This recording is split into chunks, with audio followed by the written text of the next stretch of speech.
Hello, everybody, and welcome to session 10 of Printweaver's Pillar of Ink over here on Neon Lights Roleplay.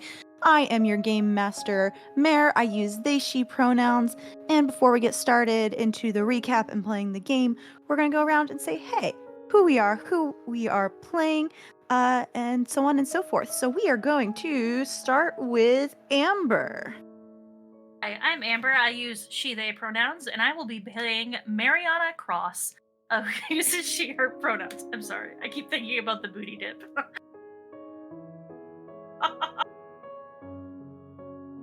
Next, we've got Abhishek. Hi everyone, my name is Bishik Matange. I use he, him pronouns, and I'll be playing Vago Viator, aka Gwen, who uses they, them pronouns. Angela. Hello there, lovelies. It's been an absolute pleasure seeing you come in and arrive. It's going to be a fantastic session, I'm sure. My name is Angela Lemus Rebecca. I use she, her pronouns, and I will be playing Luce, who also uses she, her pronouns. And last but not least, we have RJ, who's also going to do our recap. Hey everybody, I'm RJ. Today I'm playing Hale. We both go by he, him. He's a sad cat man who is carrying a lot of emotional baggage, a majority of which is not his own. And I'm a menace. Let's get into it. Last time we left off, the party was in some dire straits. Luce and Vago had just expired, and Hale, coming back from his little excursion into the town, found out some information regarding the Paragons and Magnets of Cycles.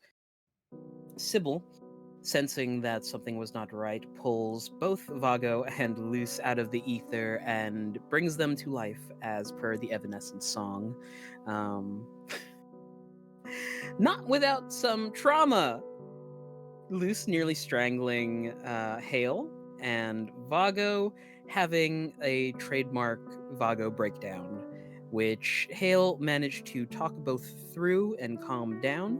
Mariana, bless her, worried over the fact that she doesn't want to see how her friends get revived, leaves the sword that they had procured from the tree and the ghost fight on the door stoop, to which Hale chases after her and talks to her and makes sure she's okay. Everyone's not okay, but you know what? We'll grin and bear it. We're here now trying to figure out the next place to go, which hopefully has a print weaver in it, so if we die, we can come back. But I believe we are setting off. We last left off with the four of you having gone out to collect all of your gear. Well, not all of your gear. Luce and Vago's gear. And there was also a brief sidebar on Vago confronting Mariana, I believe, about her home. I'd like to pick up shortly after that, either right at that or like after you've headed back to Sybil's. Up to y'all. I think the last thing that was said between Vago and Mariana said, we have to tell them. Referring to all of the things that we just discovered in our brief conversation. Yeah, you're right. Do we do it now, or No, we go should. back to Sybil's, or Let's head back to Sybil's. It's gonna be a lot easier that way. At least that way we won't have to be fighting ghosts again. yeah. I don't know how to get there. I do. Sybil's or to the trench? Sybil. Mariana meant the trench. Never mind. I was. We'll figure that out. Okay. Okay. Go in the direction that triggers another breakdown. No. So I think, because remind me, where were we had gone to get everybody's stuff, The tree where The two tree. of you died. The ghost tree. I didn't die, so I didn't remember. So I think, did we bring? No, we didn't bring the cart or anything. We just like came No, away. you did not bring the cart. So I think Mariana will sort of just like walk in the direction of Sybil's, like slowly, let everybody like finish collecting, but she'll kind of just like head there because I don't think she wants to be around the others because she just got surprised by Vago for this conversation anyway. And also, like, I don't think that I think she knows that she's not very good at hiding things on her face. So she's gonna just like try to just like slowly head that direction to kind of avoid having to have any more surprise conversations with anyone. I think Mariana just hears the entail of a conversation. As much as I like hearing my own voice, Luce, you have to tell me that you know how to make ice cream. Oh, because that's that just right. saves my breath. Oh yeah. I We forgot about ended the last forgot. session with this, and I love that it's coming again. I forgot about the ice cream. Loose. Once again, as I said last week, I will say once again. Yes, I'm aware of how to make ice cream. Where'd the kids get off to? I'm uncertain. I assume at least one of them is having some sort of breakdown. And the other one believes that she is not supposed to be telling us things, or is feeling bad about something. Which one's which?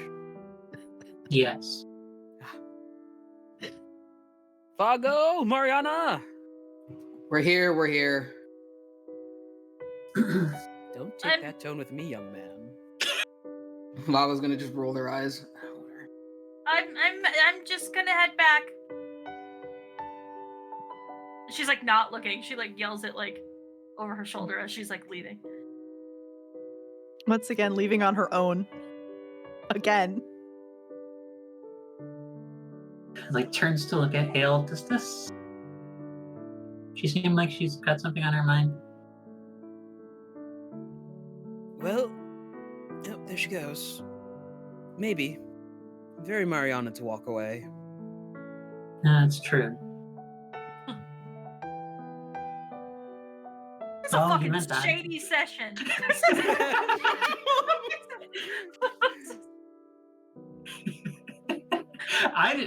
Me as the player did not clock the shade in that comment at all. I was Honestly, like there's still some unresolved feelings. We just gotta work them out. Yeah, It's fine. we all kind of got like a little edge on us right now. That's true. To be That is fair, true. y'all have been through a stressful couple weeks. You mean a stressful couple of hours? Literally Both. hours. Both, yeah. Both. Do you want to pry, or should we just let Mariana mellow for a bit? Hale, in all the time that you've known me, have you ever known me to actually have social tact? There's the one time at Vale Point. No, I think you sneezed to that. No, you're right. Very likely that I sneezed there. Yep. All right, let's let him mellow for a few hours, and we will pry like an old married couple. God. Oh my gosh. I can't wait to see this. So the four of you head back to Sybil's. Mm-hmm. Yeah. Okay. It's a pretty, well, quick is relative term, but you're not hindered by anything. You don't see any ghosts. You don't see any beasties. You do see a flock of birds flying high above. Seems like they are heading somewhere, but it's an overall quiet trek back to the blacksmiths / print weavers. Mariana, unless anyone like catches up with Mariana, and if you don't let her just walk up on her own, Mariana, you're the first one to see that Sybil is out front, with Biscuit, and she is holding onto either side of her bridle. I always forget which way to pronounce it. Bridle. Okay. Bridle, and is like forehead to forward with her, like deep, like thinking about something. You feel something in the air as you approach, and she seems to be deep in concentration. As Mariana approaches, Mariana didn't want to be too far ahead, just far enough ahead where she like didn't have to be awkwardly in conversation with people. And as she walks up, she realizes she's gonna have to awkwardly be in conversation with people. And so I think she kind of stops and like pause a little bit in her heart, because like, Mariana's a little bit of a softie, just and we'll go To Sybil? yeah. She doesn't notice you. Whatever she is doing, she is deep in concentration.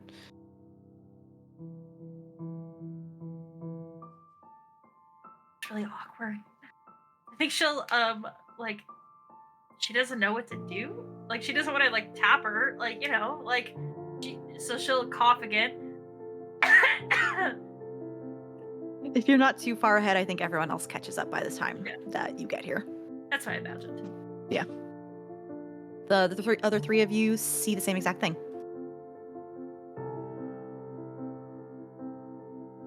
Didn't peg Sybil for a horse girl. Is she awake? I would assume this is something related to the protection she mentioned would be dropping soon enough.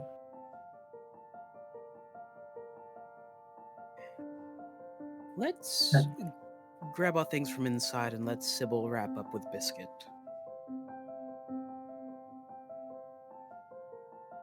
I think that's a good idea. Yeah. Inside is as you left it.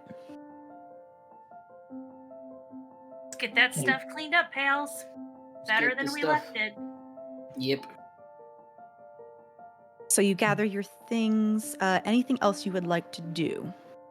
Mariana will, like, if there are any dishes that they've used or any, like, you know what I mean? Like, anything that they have used that is Sybil's, she will clean up so that, Sybil doesn't have to do that part.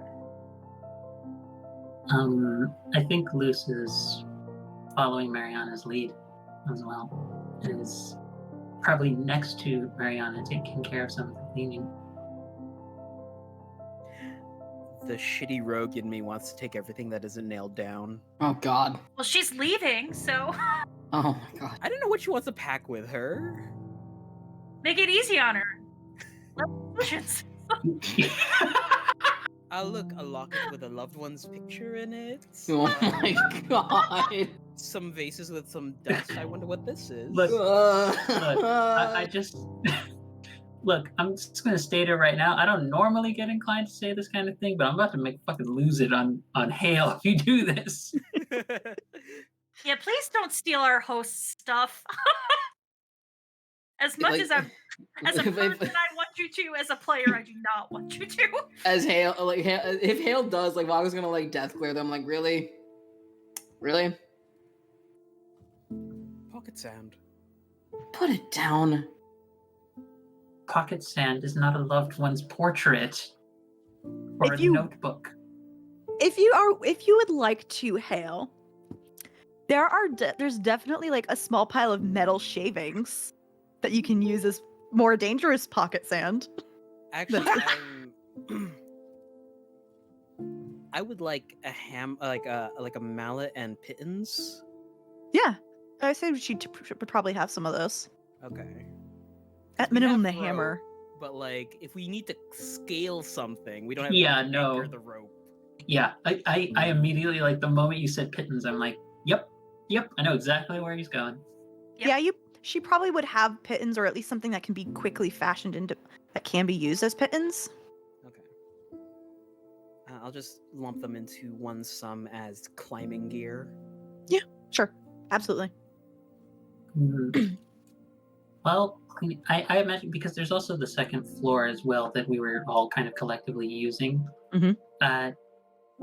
If Mariana is up there, I think Luce helping with cleaning stuff. I think Luce is there as well. Mm. And in the midst of cleaning stuff, I think she turns to Mariana. And she says, "So, I suppose I have to ask this to get it over with. Are you angry with me? No, why would I be angry with you? I mean, it was rather harsh before I died. You Just thought you were still mad at me. thought I was still mad at you? You were really mad at me.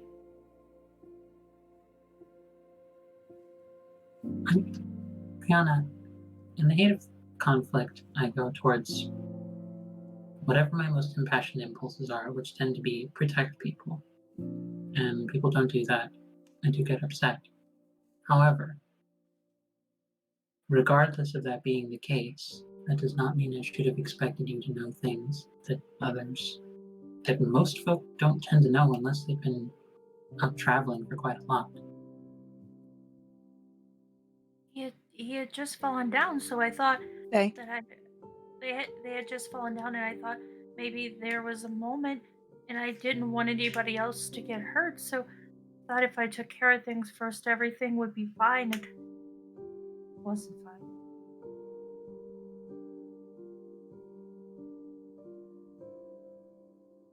You don't know everything about what it means to be us. That's perfectly fine. And I'm sorry for not realizing that and for holding it to a standard that is not fair. Just feels so stupid sometimes. Just wish I knew how to do all of this, and nobody ever told me. Well, they did, but it was all wrong. What they told me was all wrong. Now I don't even know what's real anymore. Well, about travelers anyway. Do you know what I found to be the most frustrating and comforting thing about people at the same time? What's that? It does not matter what they believe. It does not matter what they say they care about. People will always show, in times of duress and in times of comfort, who they really are. That has remained consistent regardless of if I've met someone who was an upstanding citizen, if I met someone who was a seasoned veteran of conflict, if I met someone who was just. I believe I'd heard someone somewhere along my travels refer to said person as a fucking nerd. People will show you who and what they care about through their actions. Look to that. And not as an edict or the full final truth of who they are, but simply telling the story of what it means to be them. For what it's worth, I'm not going to fault you for your actions contributing to me dying. I'm not. I thought it was probably better if we weren't all dead. In hindsight, I think yes, it's probably for the best that someone was around to let Hale know that we had died.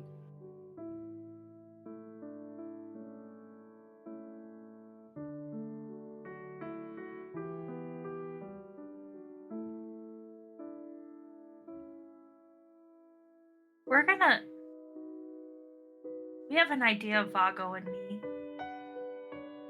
We should probably wait to tell everybody though, but it's gonna be really hard.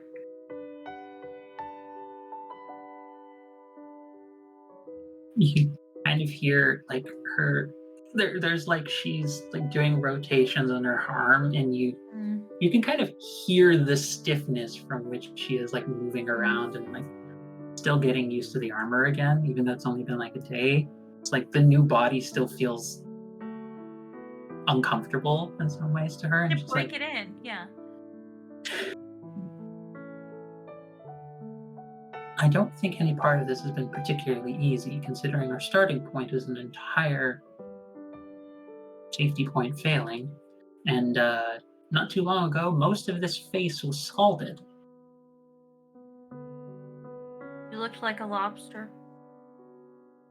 Or, I think. That's what I've heard people say, but I've never seen a lobster. I have. And you know what's one of the most fascinating things about them?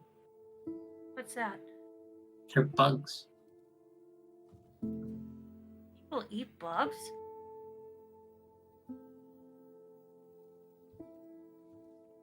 Guess people gotta eat, though, you know? One of those weird things, like ourselves, for example. And she just like goes back to like getting all the plates, and she's probably looking at like a plate where like weird cheese or something that's been eaten, but it's like, how is it? It's only been like a day. Why is this already starting to get weird mold on it? Like, it's the discomforting part about like just food being left out. And you're like, why is this? Why?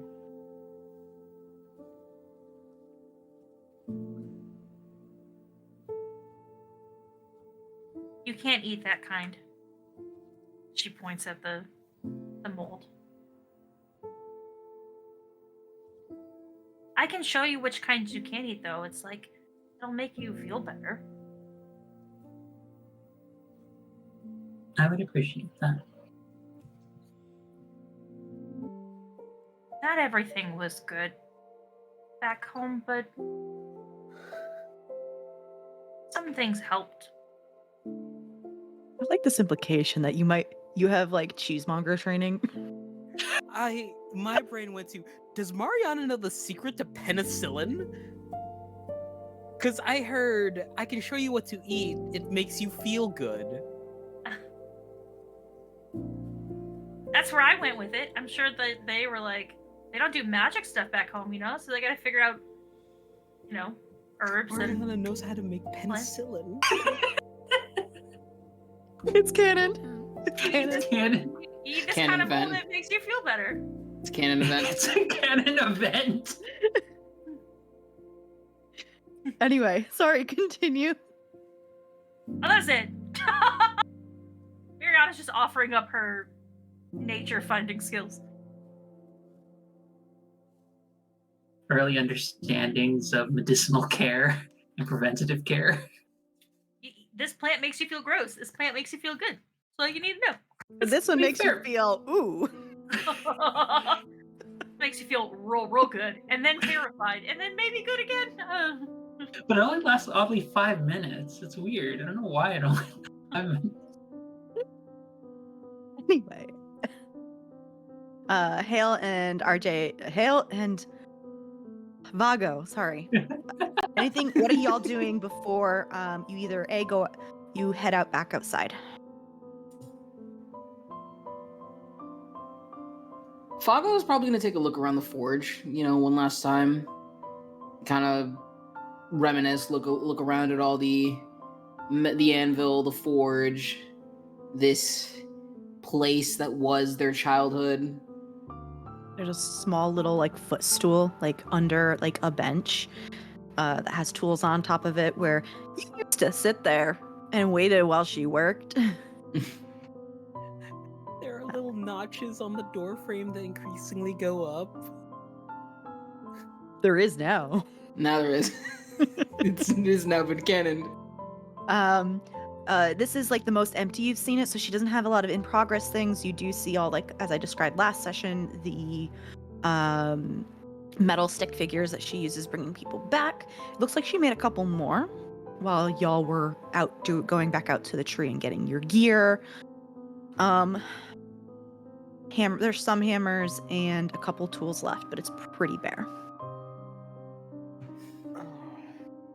They're gonna kind of rest their hand on the anvil, kind of look around longingly before shaking their head and kind of heading outside. It feels like they want to say something, but it's better if they say to Sybil instead. Okay. Yeah. When you find, I'm just going to assume you're the first person out, but Sybil is no longer meditating up against Biscuit, and she is just petting her head. But she's no longer in deep concentration. Hey. Hey. We came by earlier, but you looked a little busy there. I was doing some magic. We kind of figured as much. But we're probably I gonna. thought she was asleep. Okay, a couple of us figured as much. But I think we're probably gonna head out soonish. Yeah. Thought I was gonna give them a hug. Like, I feel like this is really all really you're just talking and then just hug. It's just like they're trying to they feel like they want to say something, but they just going for a hug. She wasn't expecting it to be so sudden, but so there's a slight pause before she does wrap her arms around you and just holds you tight.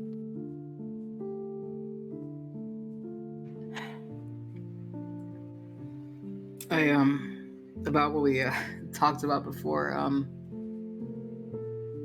If he is out there, I'm gonna bring him home. I know you can do it. And I've decided I'm going to go to Vale Point to start. So if you need me, head there first. After a week, of course. Mm-hmm. She'll pull back and look down at you. It's gonna be okay. Providence is guiding the four of you. And she'll bring you to your goals. They'll nod. Sort of crack a little smile. Yeah. Yeah, I know. And whoever took Karen, give him a good 1-2 for me, all right? Absolutely. I'm gonna go grab a little bit of food that I have that's spare, and I'll bring it out to the four of you. Be back. Thank you. And Hale, what have you been doing in this brief period? He's probably just standing outside at this point, waiting for everyone to regroup. He has his pack close by, and he's lit up his pipe.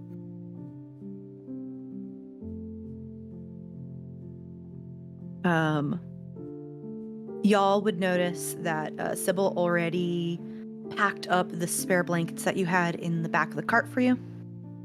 And then Luce and Mariana, when you do come outside, eventually you do come outside and join Vago and RJ and Hale. I had 1 cup of coffee today, y'all. Okay. Hey, listen. It's not you making the mistake. It's RJ's shit-eating grin after every single time. Not every time. RJ's just superimposing himself upon the reality of Printweaver.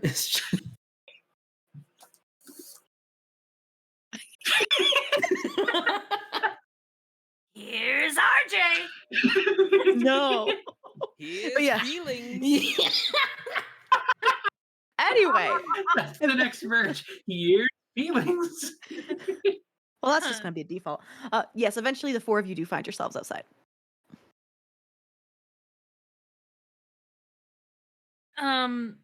Mariana's gonna offer to throw everybody's things in the cart, assuming we're taking Biscuit, or is Sybil taking Biscuit?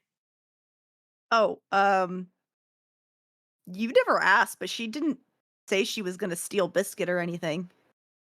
I think Mariana was like, "Did she claim Biscuit like that?" Not to my knowledge, no. Okay, so we get to take Biscuit, right? I think we get to take Biscuit, but let's just ask just in case.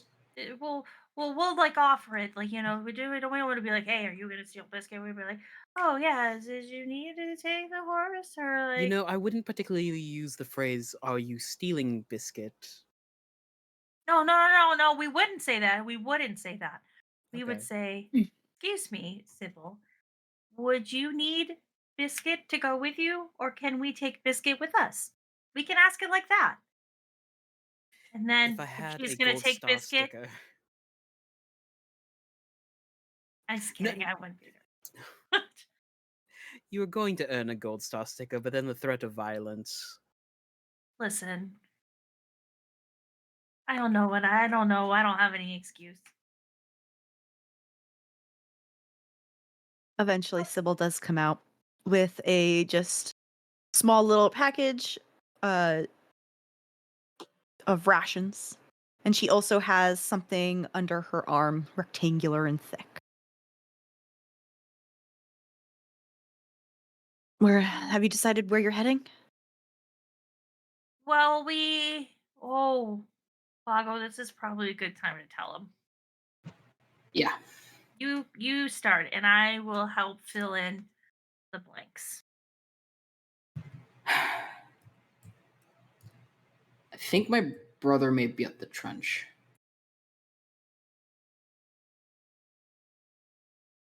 He was gonna beat me up about it. I was not going to beat you up about it. I don't think, no offense, Vago, but I don't think you could take Mariana in a fight.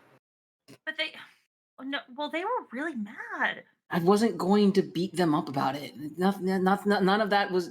That's not okay. Anyway, There is a strong possibility that Edmund is in the trench as well.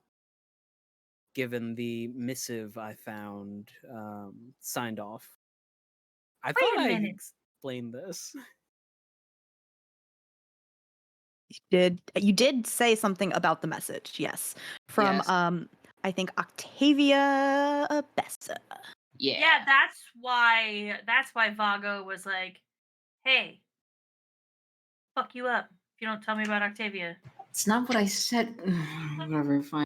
You had the angry Vago tone, which is very close to your existential crisis tone. It's just like 2 degrees like more frowning in the face and more furrowed brows. You were gonna punch me or cry on me, and I couldn't tell which one. Vago's just like pinching their brow, just like, oh my. ¿Por qué no los dos? It's gotten to the But- point where they've okay, but that's- psychoanalyzed okay, me. listen, They've okay, but psychoanalyzed my facial expressions. I have a very important question. Luce, do you know anybody that's in the trench? Might as well just get it all out right now. No, my wife is waiting for me somewhere else. Oh, yeah. The Probably trench. wouldn't remember. You are all aware that there are people that live in the trench that don't particularly like print weavers and travelers. I know all about them. If you go there, it's going to be incredibly dangerous and risky. Oh yeah, Well- they all know how to fight really well. I guess I don't need to say anything. Anyway, so that's where I'm from. Huh. And you live to tell the tale. Yeah, my parents hid me for a really long time. I died once when I was 3.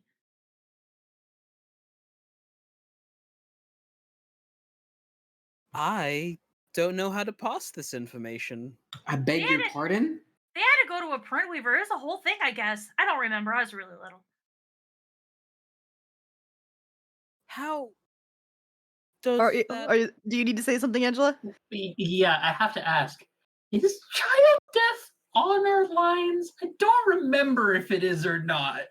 If everyone else is okay with this, I'm okay with it. Okay, just checking, because I'm like, I don't remember, and it being 3 years old's a lot, so... Well, Yeah. she came back to life. Like a for me, child died.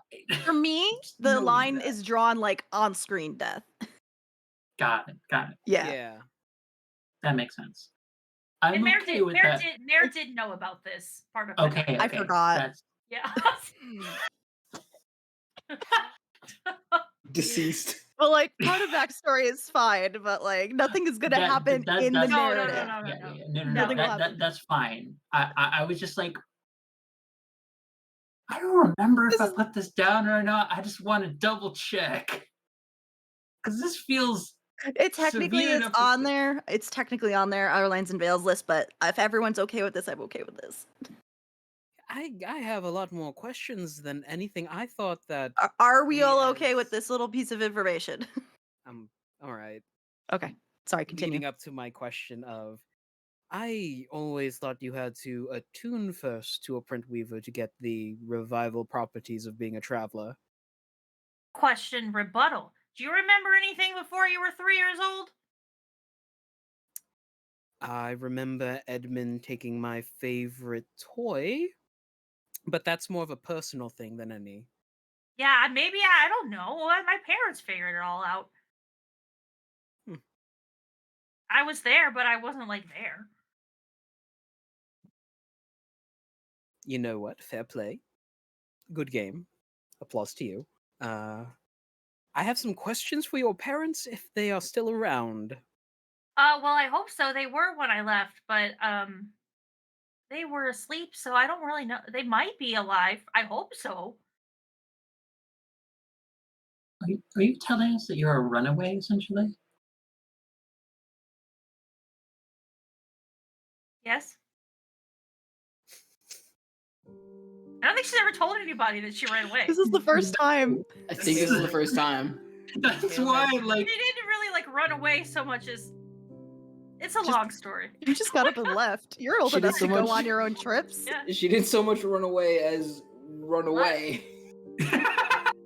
Hale has turned away from Mariana, put a hand on Luce's shoulder, and is just doubled over trying not to laugh. I think Luce is about the same. We have Waldorf and Statler energy happening for the two of us right now. Oh my god. Very honest, like doesn't understand what's happening. Like, no, she hasn't talked about it, but like this is really important. And so like Vago's like, what guys, what we got Yeah. serious situation Yeah. here. Sorry, doubling back. You think, but you do. You think Heron's in the trench. Why do you think he's in the trench? Do you remember when I told you I saw Heron in the in-between? She nods. Well, part of it I did see Heron, and part of it that was we went hunting. But another thing that I saw was me in a jail cell. I overheard some guards. They were talking about. I'm assuming they were the Paragons because they were talking all sorts of really bad things about travelers, but they mentioned the name. I'm trying to pull up Octavia. the name. They mentioned the name Octavia, and there was someone else there in the cell. Like, kind of, it was a brief glance. I'll describe like who I saw in the cell across from Gwen. So Vaguely sounds like Edmund Hale. Say that to me one more time. Vaga repeats the description. Huh. Yeah, that does sound like Edmund. How long ago were you there, Vago? Do you recall? It was a brief moment, but You were like there was stone everywhere. You might have been underground. There's really no way to tell like when you were there. yeah, I can't tell honestly. It was underground. It was dark. I couldn't really say. well, and then I couldn't remember when I left. I don't know how long I've been gone. So it's possible that they were there, and Heron maybe and Edmund were all there while I was there too. But I don't really know. Well, if we are to storm the trenches, so to speak, I guess we'll be finding out. Well, really important. We've got to find a print weaver first. Mm-hmm. I was going to ask, do you have an idea on where you are gonna go? I might have a couple suggestions, but I've never actually been to the trench. I just know it's south. Well, I have a map. She'll pull out her map and show Sybil her map. I can't help with that. She's just looking at your very inaccurate map. I do hope that since I didn't know where you were going, I left a little gift with Biscuit. If you whisper to Biscuit, or more accurately her bridle, where you're going, it should kind of act like a compass and get you a general gist to where to go. What if we don't know where we're going? Well, you said you're going to the trench, right? Well, we have to go somewhere else first. There's not a print weaver there. Well, I know there is. She's not really in a town, but it might be out of your way. There's a metal forest to the southeast, and there's a woman called Valere. That's a print weaver that's out there. And I do know there's at least one village that has a print weaver that is not hostile to travelers, called Well Hollow.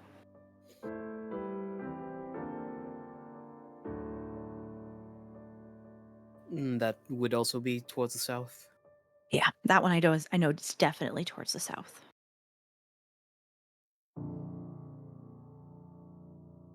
We should probably go to that one. Mariana, I have a question for you. How much of an ear or how much of an ear for gossip or information would you have kept an eye out for in regards to like traders and such like that, people who come and go? Oh, from the trench? I imagine, because this whole adventure is the first time she's left the trench, period. Mhm. Like, that she remembers. Obviously, at some point, she had to have left to go attune with a print weaver. But this is the first time that she has knowledge of traveling outside of the trench. So I'm sure anytime anyone came in from out of town, she was like enthralled with like anything they may have, any stories they may have about any other part of the world, because she didn't know anything else. And that would include people, your own traders too? Question mark. Okay. So in that case, you would know of a settlement somewhat close to the trench that has a print weaver. It Okay. is a small town by the name of Slaughter Creek that is a little north of the trench. They mostly have livestock.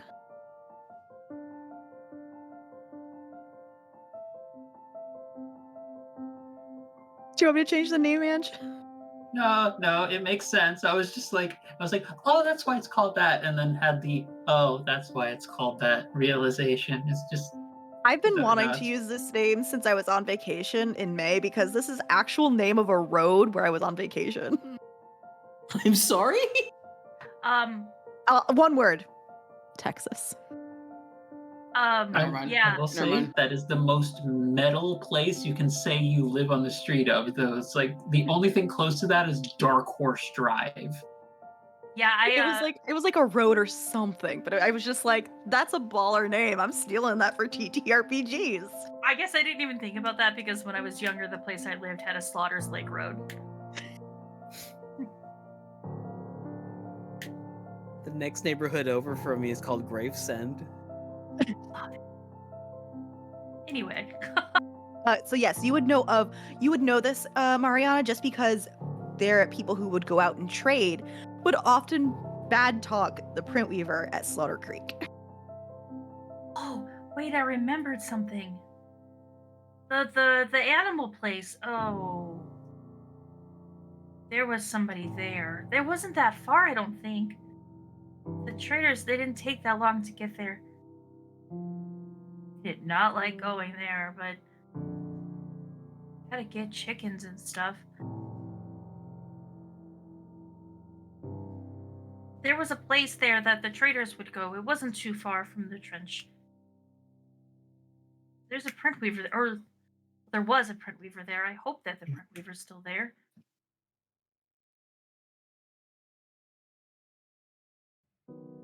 Let's give it a shot. Honestly, can't hurt, so.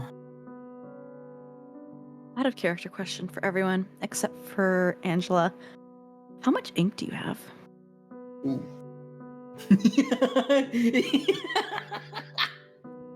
I still have 100. 135. I somehow have 285 drops of ink. What? Huh? What? Let's I beg your pardon? So 520 divided by 4 divided by 10. So it's about 13 days worth. I don't know about y'all, but Hale isn't going to be spending ink for a while. You kind of have no choice if you want to have a safe camp. I don't want safety. I want problems all the time. Oh my god. Chaos camp. Okay, thank you. That was just for No. my personal reference. Do y'all want to deal with a printless? Let's not No. do that. No. Okay, let me put it to you this way. Do y'all want to deal with the printless of me? No. No. No. Okay. Sybil speaks RJ, up. I'm about to Sorry, go. instant transport over to your place and bonk you on the head. What? Sybil pipes up. Well, you're bound to come across one sooner or later.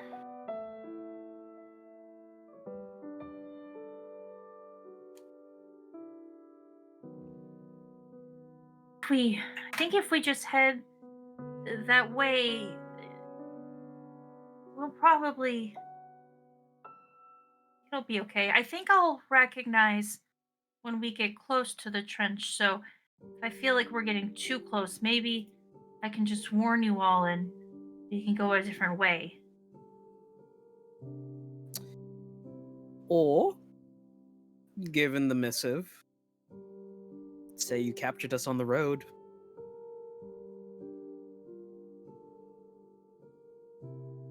But you've been- letter did. Gone, right, Mariana? What? You said you've been gone, right? Do you think they'll believe that you come back with travelers? I don't know what they believe. I didn't really tell anybody where I was going because I didn't really know where I was going.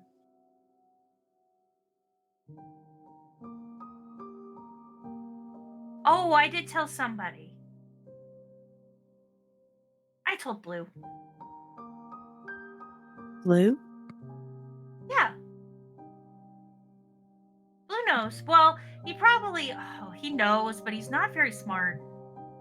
Kind of just sleeps all Who day. is Blue, Mariana? That's my dog. Oh. Mm.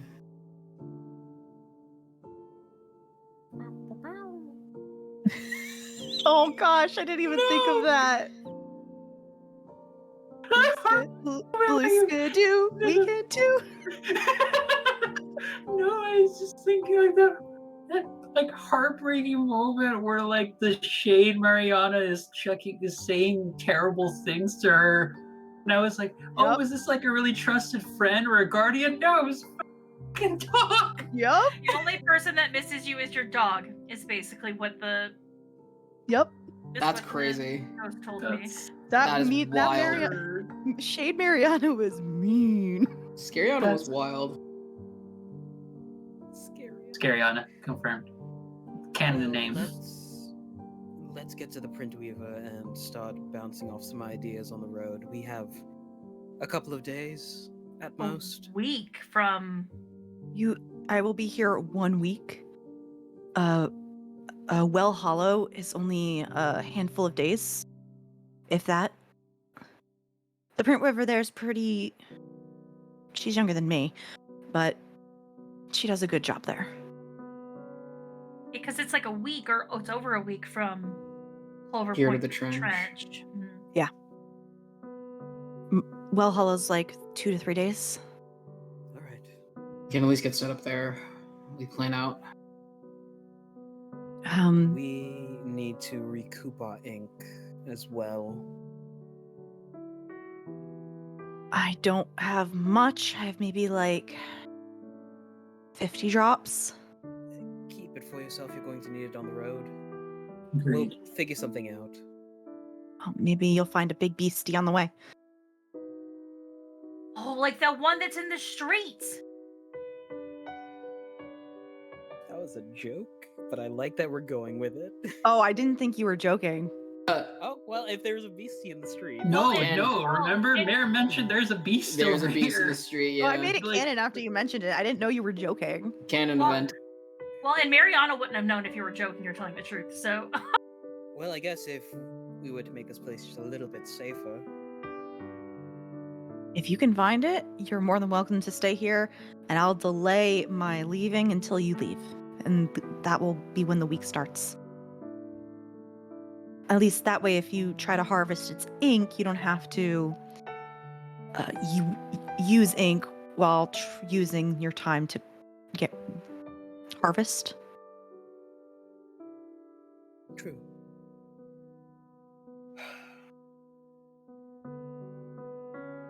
Really wish I had a bow. one, Vago's gonna pull out Heron's bow. Oh, you mean like this? that Yeah, one. exactly like that. And then Hale just turns away.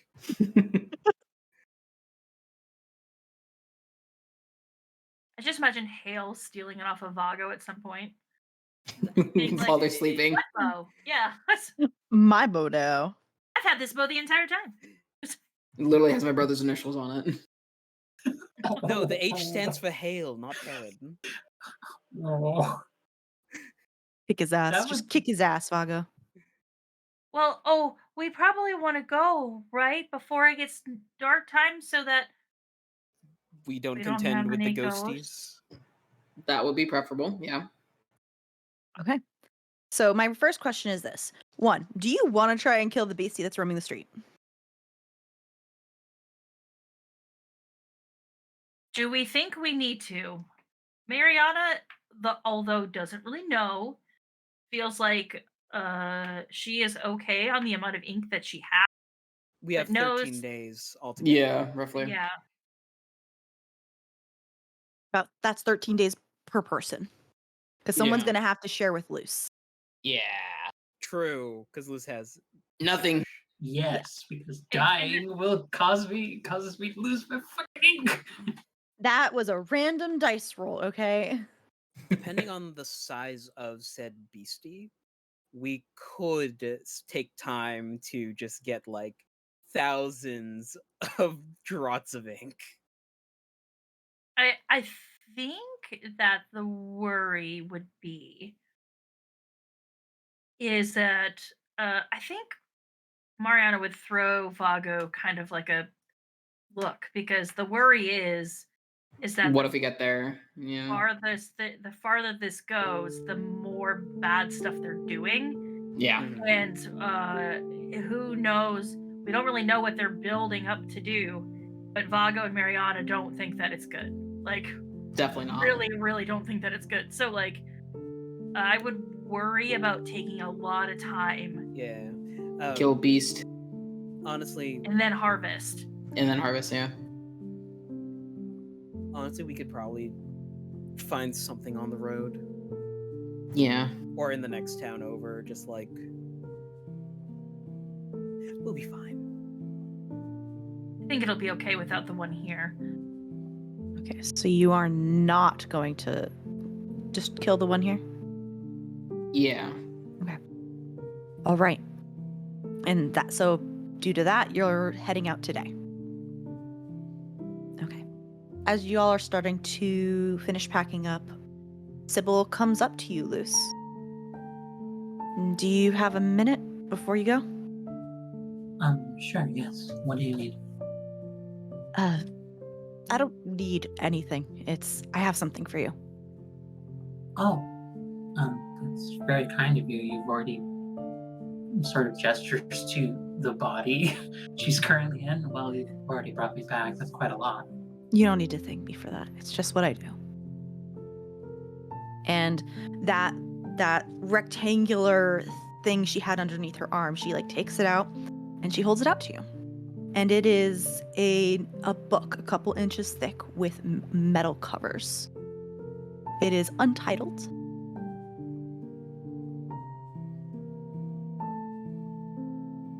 Is this to keep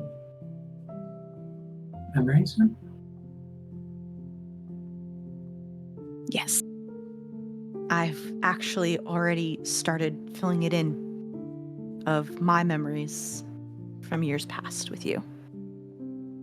And I have another book that if I write in it, it should show up in your copy. In case I encounter anyone who might have met you.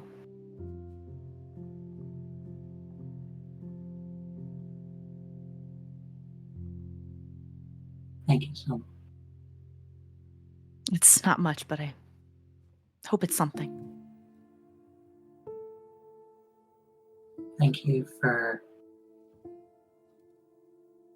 showing me kindness I haven't felt in a long time outside of this group. Thank you, my my new old friend. Is it all right if I give you a hug? Of course. She'll give you a it's a big, strong hug all around. Blacksmith's arms are fucking like jacked or shit. I love this.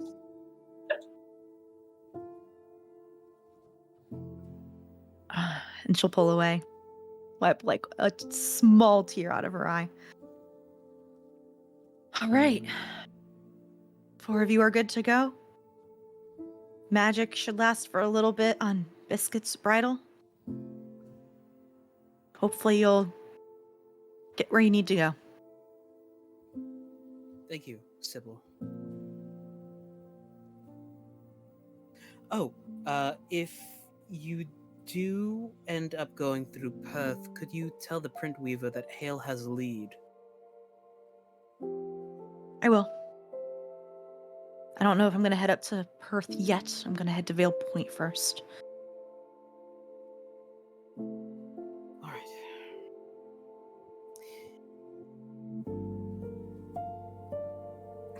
Good luck. I'll be welcoming you home, you and Heron both. She says to you, Vago. Vaca will smile and nod.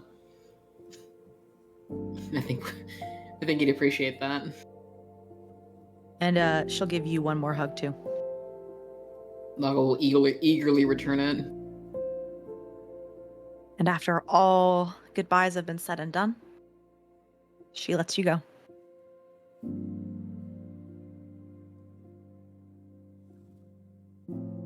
What is next, my travelers? As you begin to head south.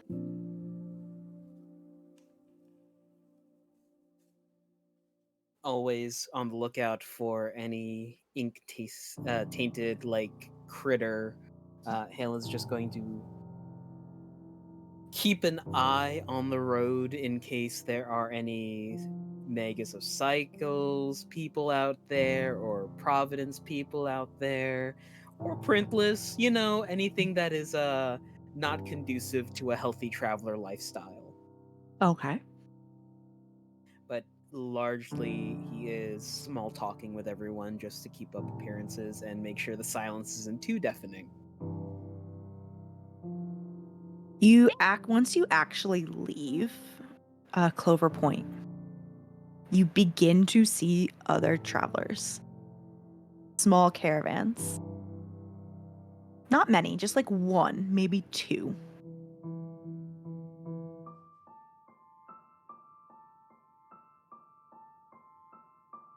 They wave at you if you're not openly hostile, but they don't stop to make small talk. Flip them off in the middle of the road. No. Jump to their cart and stab them. Yeah, just, give them a wave back. Casual homicide. No! I know this game is based off an RPG, like, roguelike, but it doesn't need to be that realistic. Y'all, we are not engaging in murder tourism, for the love of God. I think Please. truly what Mariana does, I think she sort of just keeps her head forward and is quiet again.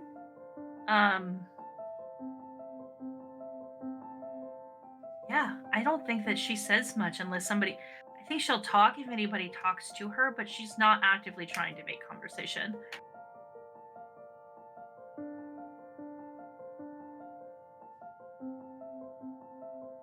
It will take you 3 days. Actually, no, 2 days by cart to get to Well Hollow. So if you want to preemptively remove that ink, you can. And I'll give you a couple options in terms of monsters and such. But there are a couple things you begin to see as you make your way south. The first one to the southeast is you do see a large wood. It spreads out off in the distance, and like peeking out in the middle of that woods are many dilapidated metal towers. They are hard to tell from this distance, but it looks like they used to be buildings of some sort that have just been broken and falling. It kind of looks like a metal forest.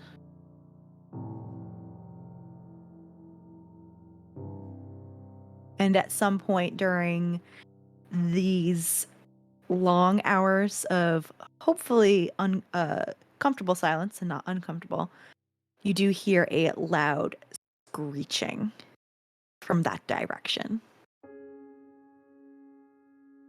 Sky Mountain.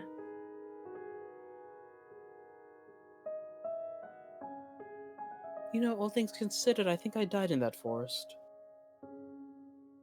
Was it to a dragon? No, it was, I think, a club to the back of the head. No, different forest. Sorry. But if you have been in that forest, there are megafauna there. Ooh. Canadian moose. I was about to say, I was like, is it just a moose? It is. You say megafauna and all I go to, it's just a moose. Moose We is the most decided terrifying creature. It was canonized my last campaign that they are actually called Canadian moose. Specifically, Canadian moose. So. And you actually y'all probably do see some off of the distance. If they're that big this far away, just imagine how big they are close up. Would you like to find out, Hill? I don't wanna. Yeah, let's not and say we did. These big ass snouts and huge ass horns.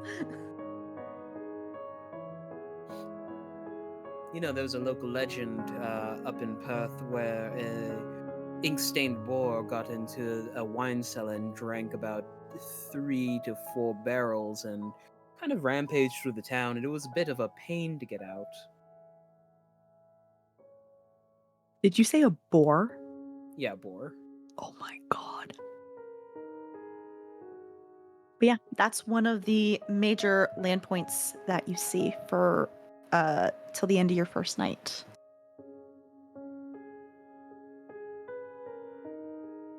So your options for monsters are, they do tend to make themselves more known at night. So either you can look out during the day and try and hunt something out, or you can let them come to you at night. Or if you have a third idea, please pitch it to me. Those are just the ideas popping into my head.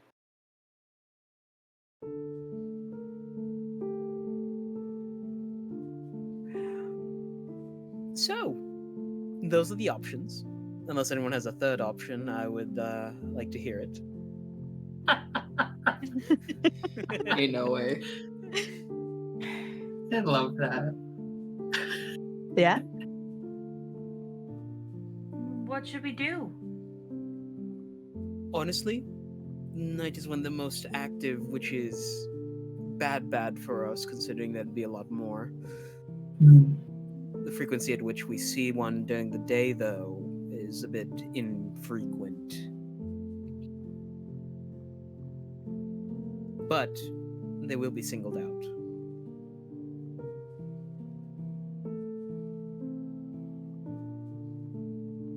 Considering how well our last conflict went, I think it would be better to take the safer route on this occasion. out for one during the day and pounce on it. Or not at all. I'm sorry, I'm getting a bit of mixed messages right now. Yes, daytime. Kill a thing that we can find if we find something. We have a few days of travel that we need to get through anyways, so we do have some time to try and find something. Excellent. Vago, Alright. Mariana? Sounds good to me. Me too. I don't want to fight at nighttime. Yeah. So, if you're gonna try and find something during the daytime, I'm gonna need someone to do some kind of tracking. Because you're gonna actually have to hunt for it. Hello, it's me, the hunter. So you are going to roll for wisdom. I will say, in order to find something, you need to get, at least during the daytime, you'll need to get. This is somewhere between easy and moderate, so I'm gonna say 3 successes. If you fail, one of two things will happen. Either you don't find it, or it gets a jump on you. Yay! I'm gonna dump 2 points of wisdom to up my chances of not getting ambushed. All right, please roll for me. That is 1, 2, 3, 5. That's gone forever. Oh, okay. That's 4 successes. All right. So, Vago, Hale, you are able to find a monster. It is decently large, and it is mostly snuffling around off in some patch of woods. It seems to have like inky feathers, but it doesn't seem to be able to fly. And it's probably about the size of a bear. It has a very, very long tongue, kind of like an anteater. Oh boy. Can Hale see the cart from where he is? Up to you. I think it's funnier. Hale blows on his ruby ring and summons Hardy. Can you tell the good folk in the caravan behind us that there's going to be an incoming? When you say the good folk, it's going to be the group. The group, yeah. And Hale, as he lets Hardy alight, bends down to pick up a couple of rocks. Hardy flies off and heads off to Mariana, Luce, and Vago, where he automatically just like perches on the edge of the cart and is like, squawk! Monster incoming! Is Hale okay? Monster incoming! Hale's a jerk! He's gonna lead it here. Oh, the love of Hale. Pulls out the sword. Are we feeling fiery or sparky today? Mariana's distracted trying to move Biscuit out of the way. Oh, poor. Fire it is. Protect the horse. Oh, fuck, I forgot about Biscuit. Yeah, nice job there. Nice. It's not gonna die, don't worry. Nice. She's like, come on, Biscuit, you gotta go over there, buddy. Okay, my next question is, do you want to have the combat in game to see how badly you destroy it, or do we want to pull a card, which has its own Ooh. consequences? It could end really bad and really good, or you can try and kill it. Let's try to kill it. Yeah? Kill it? Kill Yeah, it? let's go. Okay, Yes, okay, kill we're it. gonna combat in game. Let's go. Okay, Honestly, Hale, what you doing? Describe what you doing, boy. he sighs and kind of just is tossing a pebble up and down, puts 2 fingers to his mouth and whistles really loudly before chucking a pebble at it. You hit it square on its snout, and its head goes up and then looks at you and leans back, and two leathery wings kind of like rustle out from underneath its feathers and begin leaping towards you. It looks, Hale takes a stance like he's about to pull his sword from the sheath, but instead turns on his heels, puts his hand to his hood, and starts running back to the cart. The rest of you at the cart hear this crashing and like leathery flap of wings off in the direction Hale went, and all of a sudden, bursting out from this small little copse of trees is you see Hale fucking booking it with this large feathery bear-like sized creature whipping its tongue out at Hale, trying to hit him. And we're gonna roll for initiative. It wants to lick my buns! Honestly, if you all get like at least 2 successes, you're first. I didn't roll very high. That is 2 successes. Okay, y'all are first. So Hale is leading this thing directly towards y'all. Oh, that didn't get picked up. You cut out. That's so funny. Hey, Hale! Hi, Mariana! No successes. Aww. All right. So, tell me what y'all do as Hale leads this big beastie towards y'all. After Mariana had was like Biscuit go over there, she'd taken out her sword or shield, so she'll just run up on it and just try to get a good into it. Let's go. Let's do it.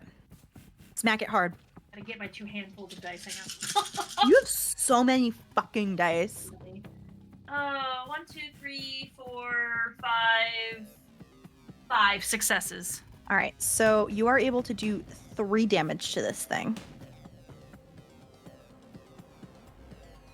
All right. Hale draws both his short sword and the ink sword and will charge down the bear right behind Mariana. I think he Mariana feels like a small pressure on her back as Hale hops up to do like a jumping attack with All both right. blades, so I'm taking this as disadvantage. Yes, you can do 2 attacks with that disadvantage, so successes are on a 7 to 10. And Mariana will dig her heels into the ground to give you a nice lift. First one is 3 successes. Okay. Second one is 4 successes, one of which is a crit. Okay, so you do a total of 3 damage to it. Its OB is 2. It screeches and rears back. Luce and Vago.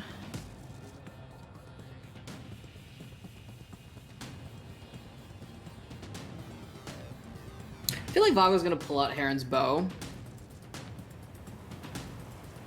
No, they just picked up this weapon from their house. Might as well break it in. All right, shoot it. So I think it's medium weapon, right? Mm-hmm.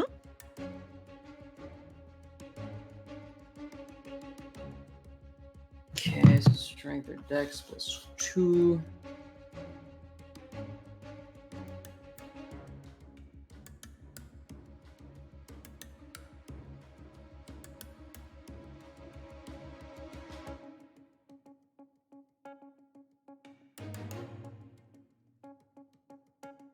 Oh no, what happened to the dice? It's gone forever. One of them fell under my computer. You just got those dice. I'm I sure. You know. can't lose them immediately. No, I'm trying not to. Is the thing. Remember, chat, wash your dice. Don't crunch. That is Or 4 crunch. successes. All right, you were able to do 2 points of damage. Loose. Tried and true, except she gets to do this more little bit differently now. She is going to try and pulling out the sword, which she is very happy to be having an excuse to use this thing, as it just goes. Even if you don't Fire. remember what it is. Shut up! Don't ruin this for me, Bear. Don't make me sad again. I was already sad at the start.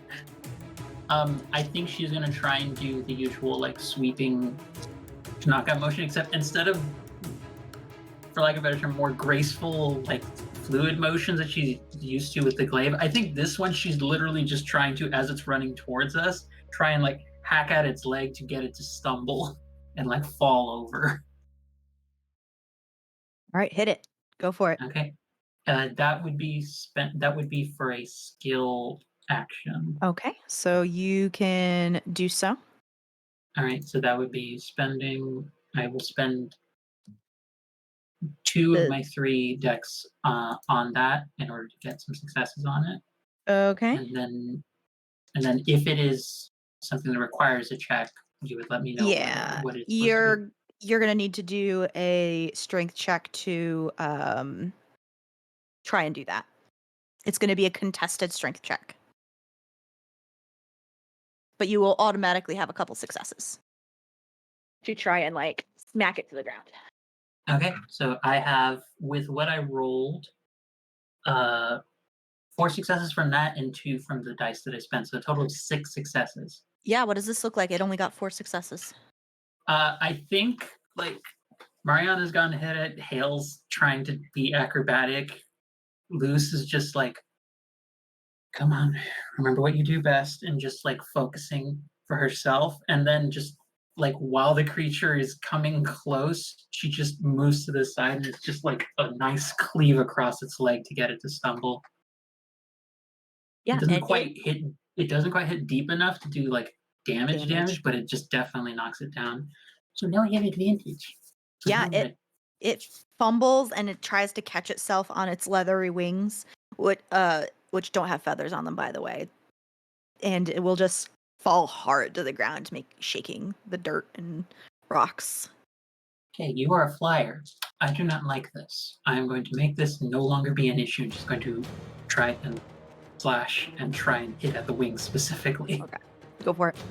So that would be 7 from normal, and then because it's a heavy weapon, the 3, so that's 10. And then if I manage to hit, was it another?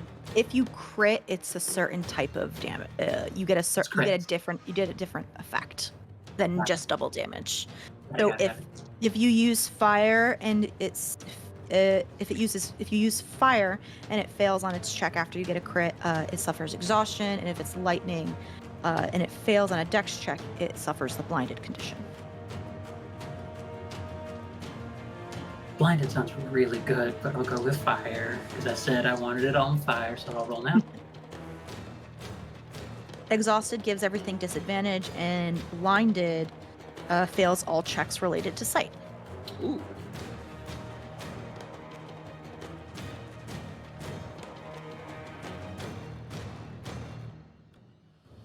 What we got? Sadly, I only got 3 successes from all that, but I'd still do a point of damage. Damage is damage. Damage is damage. I think she just doesn't expect how tough these things' wings are. Yeah, it's unexpectedly dense. And as you are all wailing on this creature, this long tongue just whips out at, I'm just gonna roll a die. 1, 2, 3, 4, 5, 6. Mariana. Okay. So you are smacked with this tongue. So that's gonna be this many dice. Let's see. You have your shield out, right? Mhm. So that is 1, 2, 3, 4 points. So you take 1 point of damage to your strength pool. Bueno. And next, back to the all of y'all. Oh boy. Keep attacking. Go for it. Okay. That's gonna be another double. All right, so you'll roll at disadvantage again. There's something I need to look up. This is the short sword. 3 successes, 1 of which is a crit. Yes, that will not do it. And then the second one with the ice sword.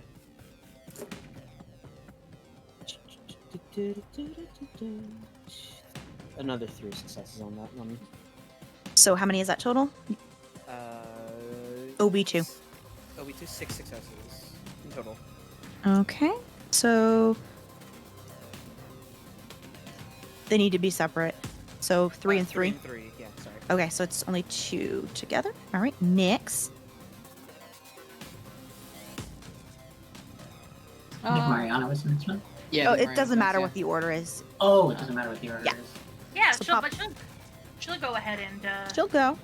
she'll go. Yeah, she's like, So ow. Amber has their excuse to roll these.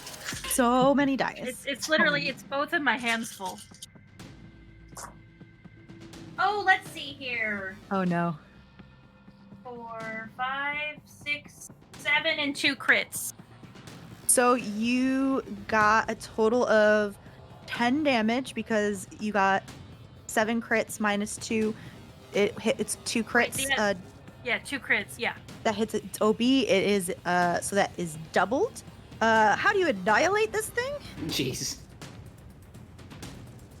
So I imagine it goes to like stick its tongue out at Mariana, and she then- just like takes advantage and like sticks it right through its mouth hole, and it's like "Ah!" and like cuts up through its head.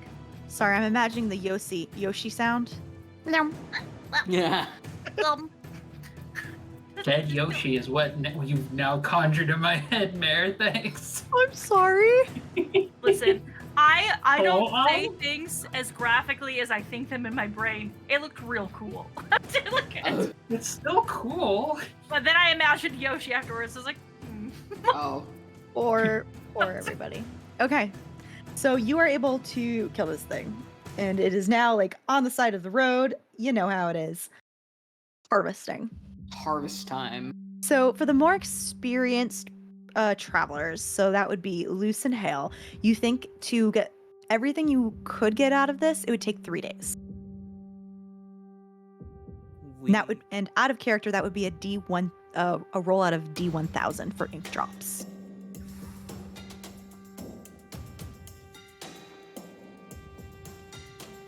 There are travelers on this road, correct? Probably it's you're on a road. Why didn't we try and harvest as much as we can and leave the rest for whoever comes along? Everyone could always use more ink. So would we want to do about 2 days in that case? Because you said it would take 3 full days to get it, right, Mare? Yes. So in terms of harvesting ink, this was a 3D done creature, so you would need 3 days total, and that would be a 1d1000. 1 day would be a 1d10.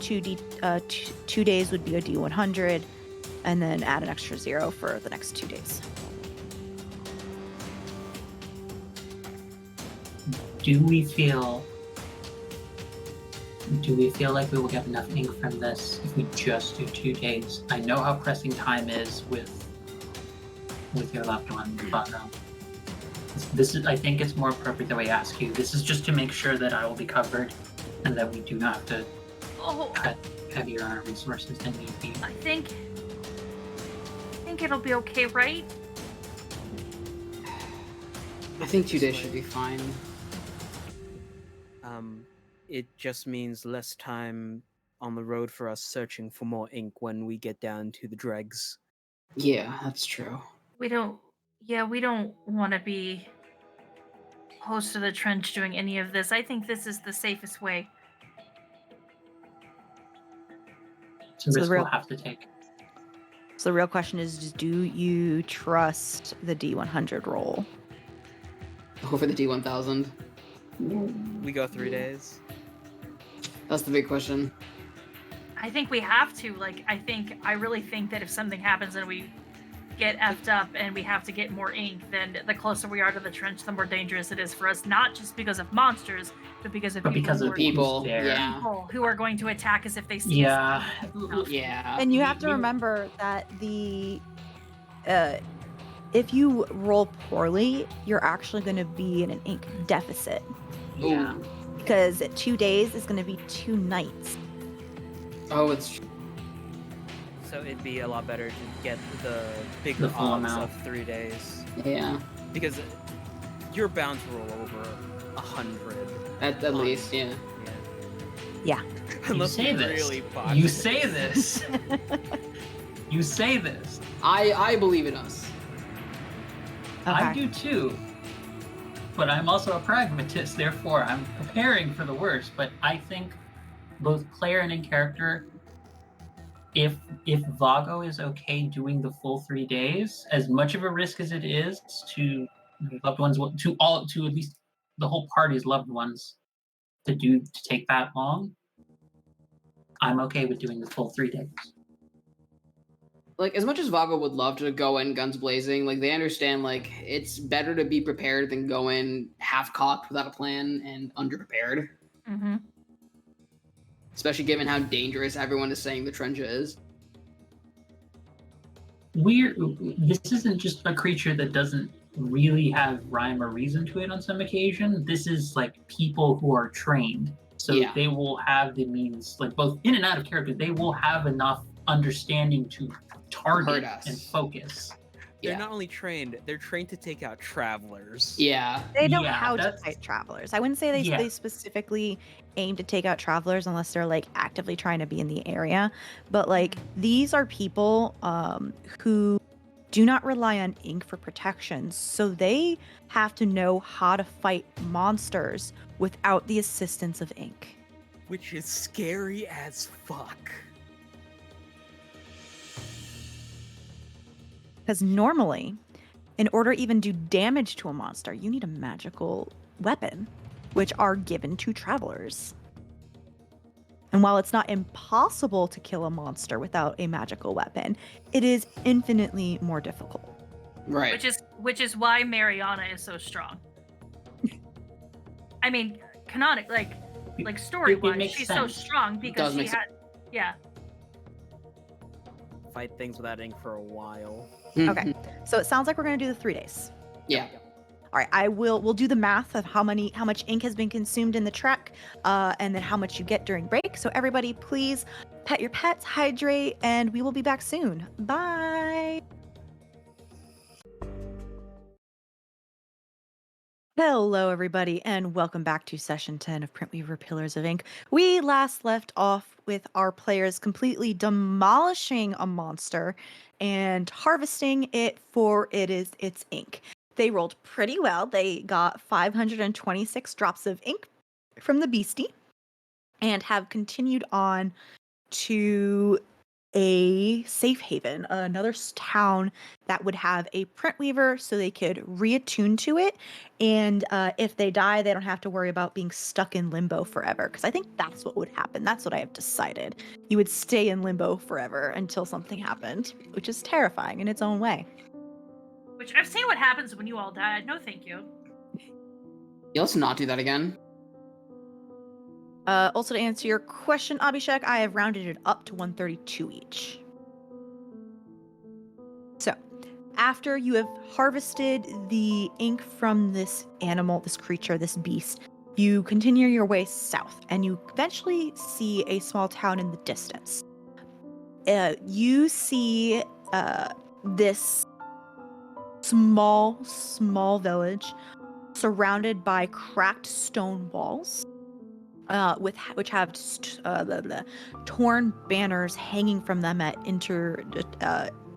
random points, equidistant across the top. It's really hard to tell what they used to be, but as you get closer, you do notice that they are more tatter than banner, without any real color or insignia. It looks like they've been here for a very long time, and that has since faded away. Every once in a while, you do see like a guard tower. But overall, you see a couple people in armor, but you don't really get any like vibes that they would go after you. It just seems like a regular perimeter, regular protections, and so on and so forth. And there is a small sign that says, Well Hollow.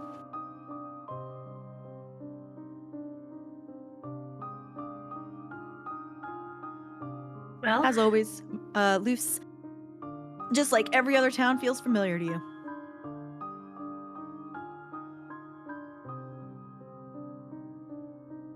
suppose we should go find the print weaver, huh?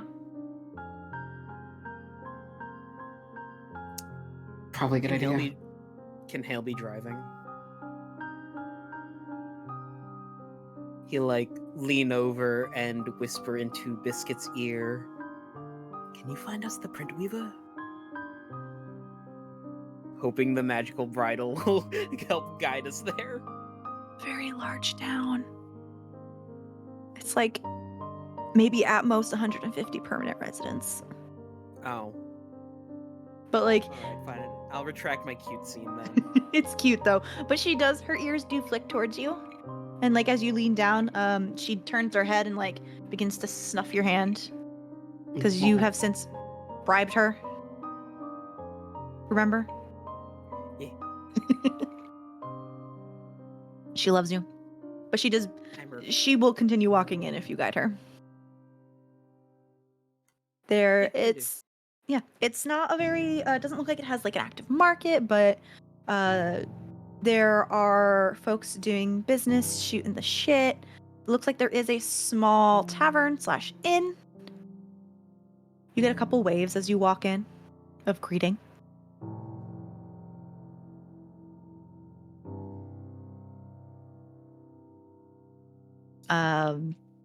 There is one individual who waves at you as you go by. Are you looking for something? The print weavers, if they're around. Oh, yes. And she pushes her glasses up on her nose. And she points down the road you've been heading. So Mara's the print weaver. If you go down one more set of houses, she's gonna be right on the right. Oh, thank you. If you're also looking for a place to stay, we do have an inn. What's it called? I don't know, Amber. What's it called? It's called we're in Wells Hollow. Well Hollow. Well Hollow. So it's the Water Drop Inn. That's cute. Water Drop Inn it is. So you're telling us to drop in. Okay. Get it. You got it. You got it. So if you head down towards where this individual motioned, you just see a regular small house. Seems like a single room. And once you pass over a certain threshold, you all feel yourself reacclimate. That little tug and pop, saying you have reached another shrine.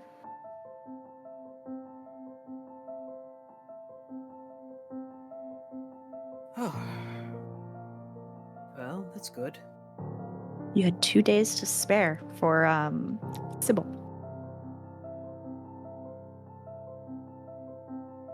Shall we go in and say hello? Oh, sorry.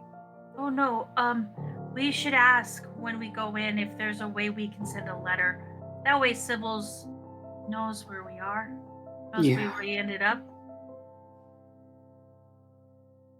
Alright. Yeah. You can go in, you can knock. And you do get doors open. And when you open the door, you see a young black woman. Her hair is left full and natural, and she's wearing, her fingers seem to be completely ink dyed. Like, it's very common, as you've seen with Emily, parts of their bodies just be consumed pitch black. And she waves at you. Hi. Oh, hello. We're new in town, and I felt you walk in.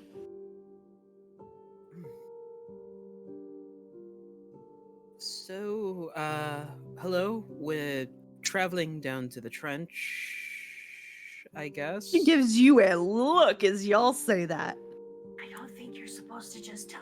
that. Am I not? Probably best if you didn't, yeah. Cause I'm Ooh. gonna probably get murdered. It's not my business, but first of all, hi, I'm Mara. It's a pleasure to meet you. The trench. Yes. Yeah. Yeah. I do not know what goes through travelers' minds nowadays. Are you all aware about the trench and who live there? Yeah, Yeah. I know about it. Well, I am not going to interfere, but I figured I'd try at least give you a warning, but it seems like you're already aware. I know better than to try and change stubborn travelers' minds, so good luck, and I'll see you in a couple weeks.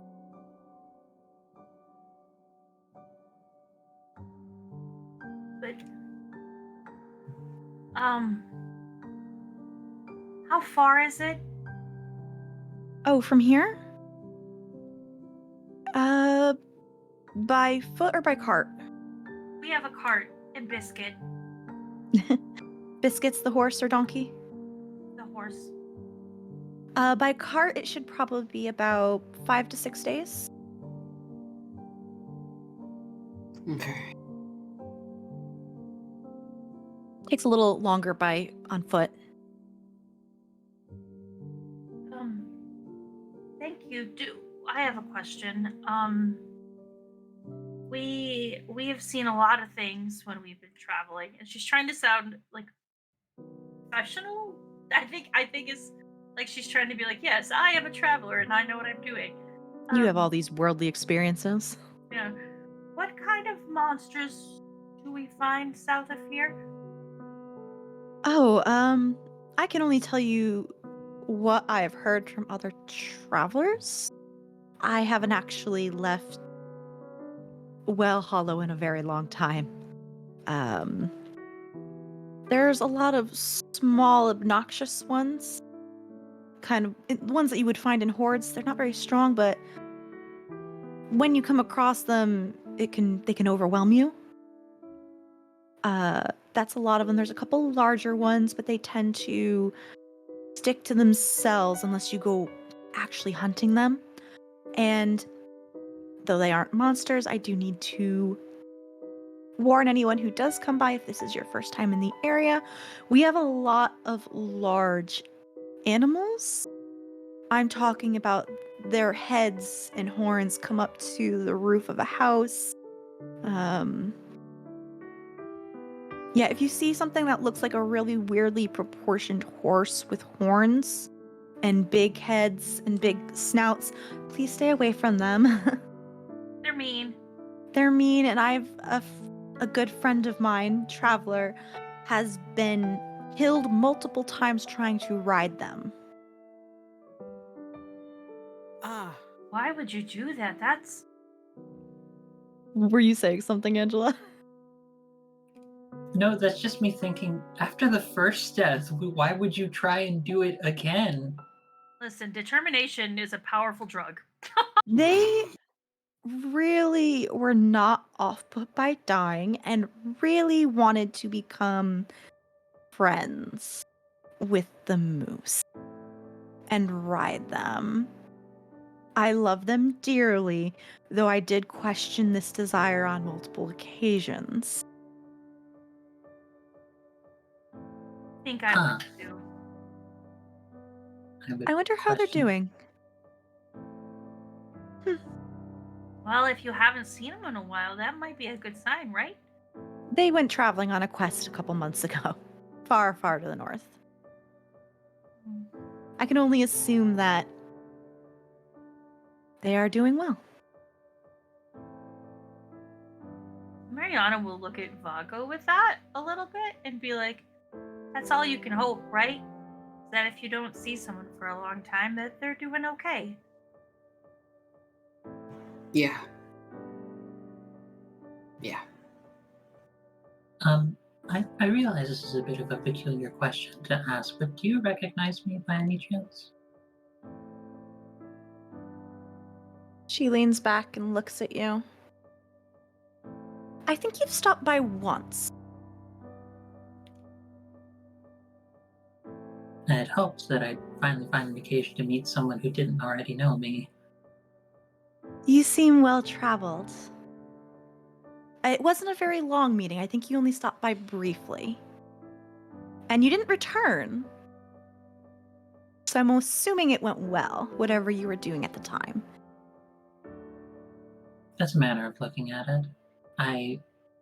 I've lost quite a lot of what I remember, so it's been quite a lot of running into people and them knowing me and me having no idea who they are. It's a bit. It used to be unsettling. Now it's just a bit more embarrassing than anything else.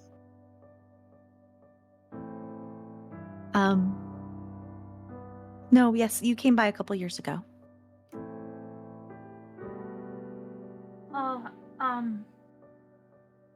there's no print weavers from here to the trench, right? I think there's one. There is one by the name of Lyra. Okay. Maybe I I've seen bel- her too. I believe she's the print weaver at Slaughter Creek. I haven't met her myself. Okay. Okay. Here, gears turning. Is everything okay? Oh, yeah, I have a hard time remembering things sometimes, so I'm gonna write that down. Please let me know if there's anything I can do for you. This is a good waypoint for a lot of folks. We have a small general store, a small inn. We get a lot of travelers, so. What's a general? Like, general as in, it is a... I don't think I've ever been described how to describe the word general. Well, they sell them at the Like- store. It's like a common goods store. But there is another synonym for, there's another type of general, which is like a leader in like a militia or army, but that's not that type of general. So it's not a store that sells general. No. It's more like we sell all goods in general, like the turn of phrase. Oh. Mhm. Okay.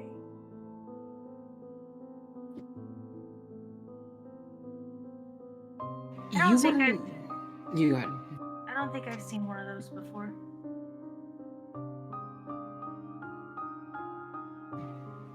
You were going to ask something? You wouldn't happen to have a way to deliver any letters, would you? It I remember. depends on who you're asking to deliver a letter to. I might be able to. We have a friend of ours going to Vale Point. I think that's a city to the north. Yeah. Okay. I can try. Who's your friend? Sybil is their name. They're gonna be leaving from Clover what's the- Point. Clover Point, yes. Oh, that's the print weaver from Clover Point. Okay. Yeah, I should be able to send her a message. Okay. Thank you. Yeah, if verbally or written is fine. Written. It'll probably be a written letter. Okay. Yeah, if you want to drop that by, I can try and send it to her. Thank you. Morrow, is it? Mara, yeah. Out of curiosity, have you seen someone who looks like our friend here stop by by any chance?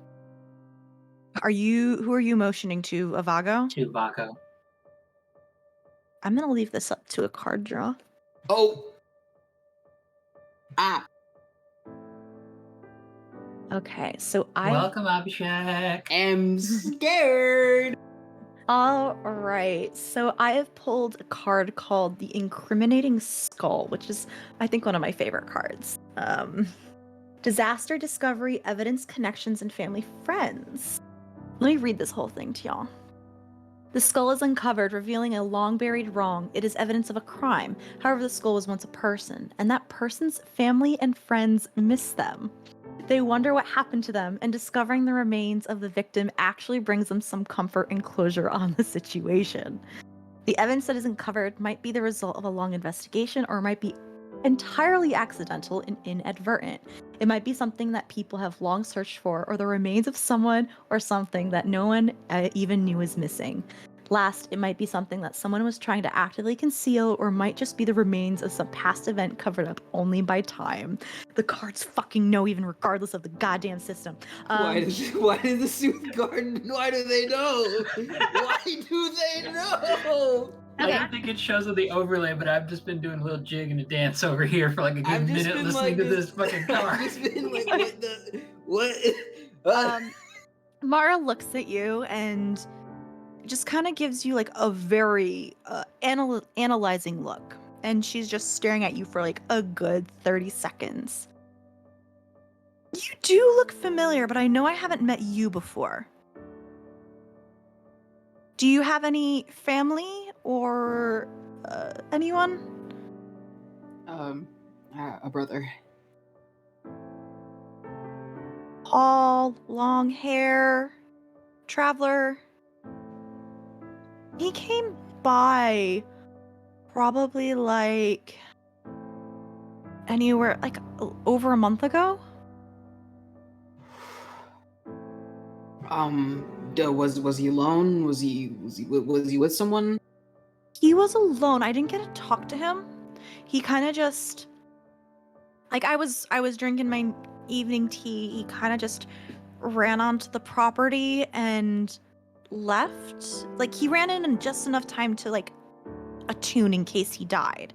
He looked rushed and frantic. And then but I didn't get to say anything to him before he left.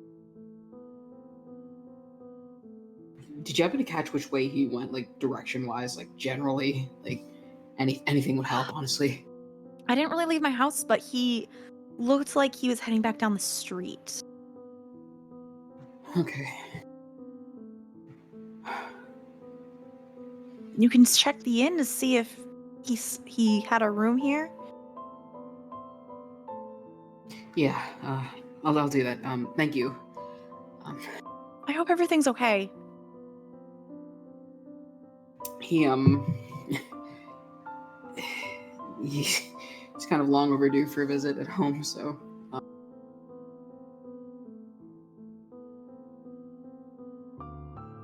Good luck. Thank you.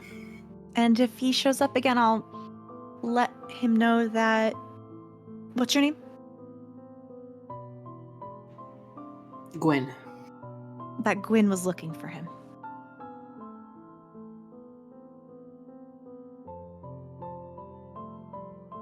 Thank you. It's no problem. Let me have that message when you're ready before you go, and I'll try and send it to Sybil. Okay.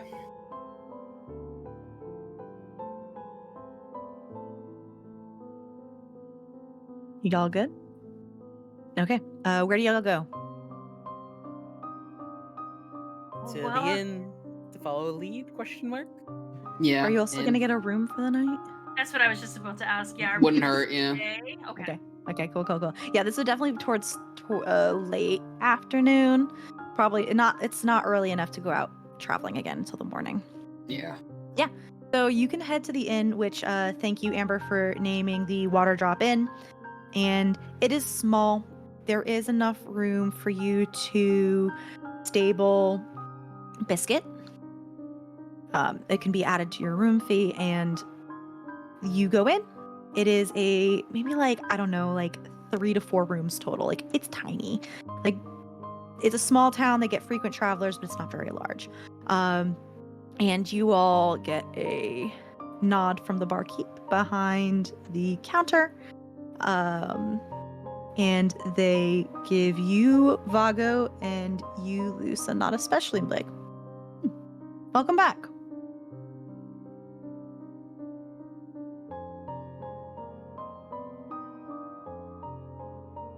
It's good to be back. Y'all looking for a room? Or 2 or 4? Yeah, yes, please. Sure, how many? We doubling up? I don't have enough for one of each of you. I got a couple of rooms, so I don't mind. We can double up, yeah. Might be safer that way too. pretty safe. Our wards are still up, so. Oh yeah, I can get 2 rooms for you. And they begin to rummage underneath the counter and pull out a ledger and 2 keys. What are the names for the rooms again? Hail. Hale. Lucia. Hale and Lucia. All right. You 4 are all set. Do you going to be paying night by night, or are you going to pay for a certain number of nights? Just for tonight.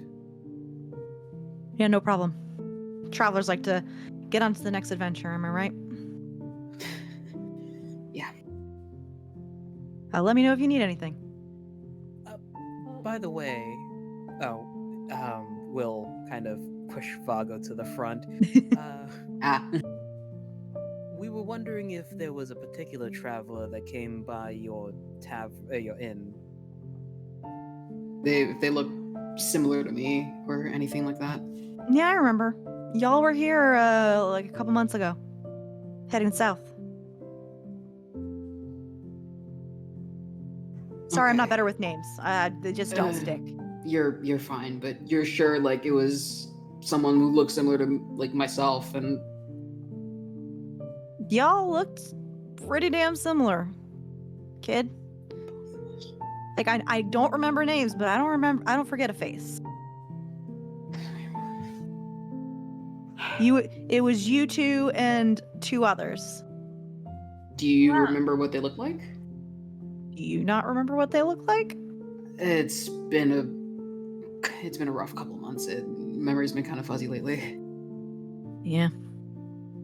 Yeah, they big buff looking fella. Looked like he can really mess you up with the sword. And some Weasley man. They just kind of got the rooms and like shuffled you all away pretty quick. And said you had to get out pretty early in the morning and you're just sleeping for several hours before going. I did think it was a little weird. I just wanted to make sure, was there anything like particular about their clothing that you noticed that the burly guys? The burly man? They kind of stayed cloaked today, but they definitely had armor, shield, sword, armed to the teeth. It looked very pissed most of the time, actually. Mariana will whisper to Vago, "No way, it's not that." It has to be. It has to be.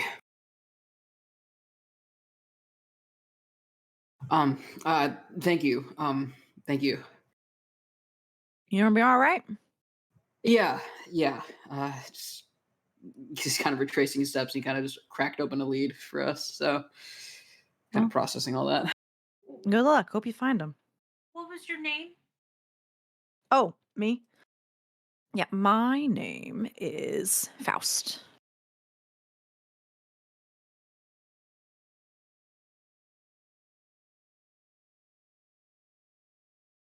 Why are you giving me that look, Amber? Could you say that these rooms were given at a bargain? I was gonna make that joke. God damn it, RJ. I'm just gonna write my notes that this name has been consumed on my random names list. I was going based off of Shaman King, but okay. Who is also based on the Faustian deal. Listen, it did not click for me, okay? All I'm thinking of is a guy who deals with dead things and loves his wife deeply, okay? Ooh. Is his God cat's bless. name Mephistopheles? Mephistopheles? Mephistopheles. No. No. Don't go for the joke if you can't say the name. You gotta get the punchline across. This is a cat named Mephisto. It's Mephisto. That's a whole other problem. Memphis. Faust does Memphis. give you he gives you the keys for the 2 rooms. Well, If we're staying here tonight, I am going to get plenty smashed. If anyone wishes to join me. Hale Mash? says he spins the key in his finger. Drinking, my dear. Oh. Oh.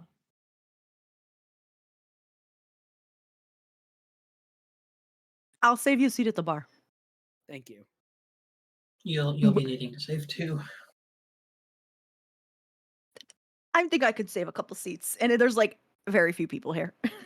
You're fine. The more pressing question is, who's biting the blade and staying with Unky Hale tonight?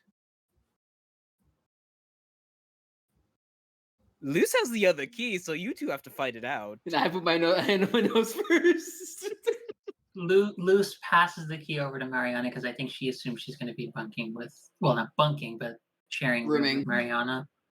So, yeah, rooming with Mariana. So she's like, I will make sure he only makes a partial fool of himself. Maybe like 75%. Maybe even less than that. Well, you know we don't I'm have sorry, can you control hear over what's that. going on? We No, but I cannot. wish I could. Going. My mic is going crazy even though I'm quiet.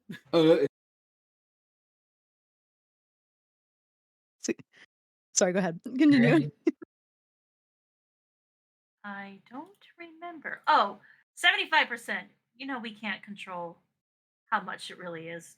Yeah, but I mean, this is the closest one who can attempt to control that. It's pretty true too. All Luce needs to do is just pick up Hale by the scruff of his neck. There you go. Yeah, easy. So love the fact that I'm imagining. I know it's just RJ having a drink. But I'm imagining Hale. We didn't even see him get it. He just already has a bottle of beer. Or just has a mug in his hand. It's already there. He's like, "Where did you get the drink from? I found it. Do you Where's my know what's drink? in it?" Beer, Wine. Hale. ale. I think it's a spring of last year honey's mead that was collected in the autumn. Of course, you would know a lot about mead He's with a the mead apiary at sommelier. home. He's a mead sommelier. I Okay, can so taste the hint of lilac. a couple of y'all are getting smashed.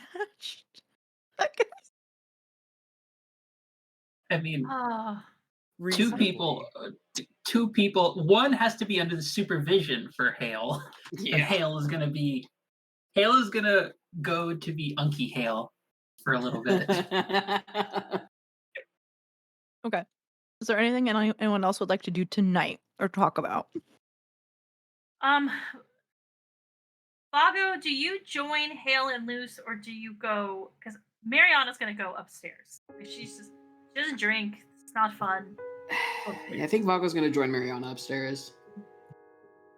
Maybe we can just be in one of the rooms and chat for a little while about. Probably, yeah. I'm sure it's not anything even like specifically that needs to be covered. Probably just about Anything. there's theories of what's happening and like what may happen when we get to the trench and like those sorts of Those details. Mm-hmm. All right. Anything else? Anyone like to describe their evening before we go to the morning?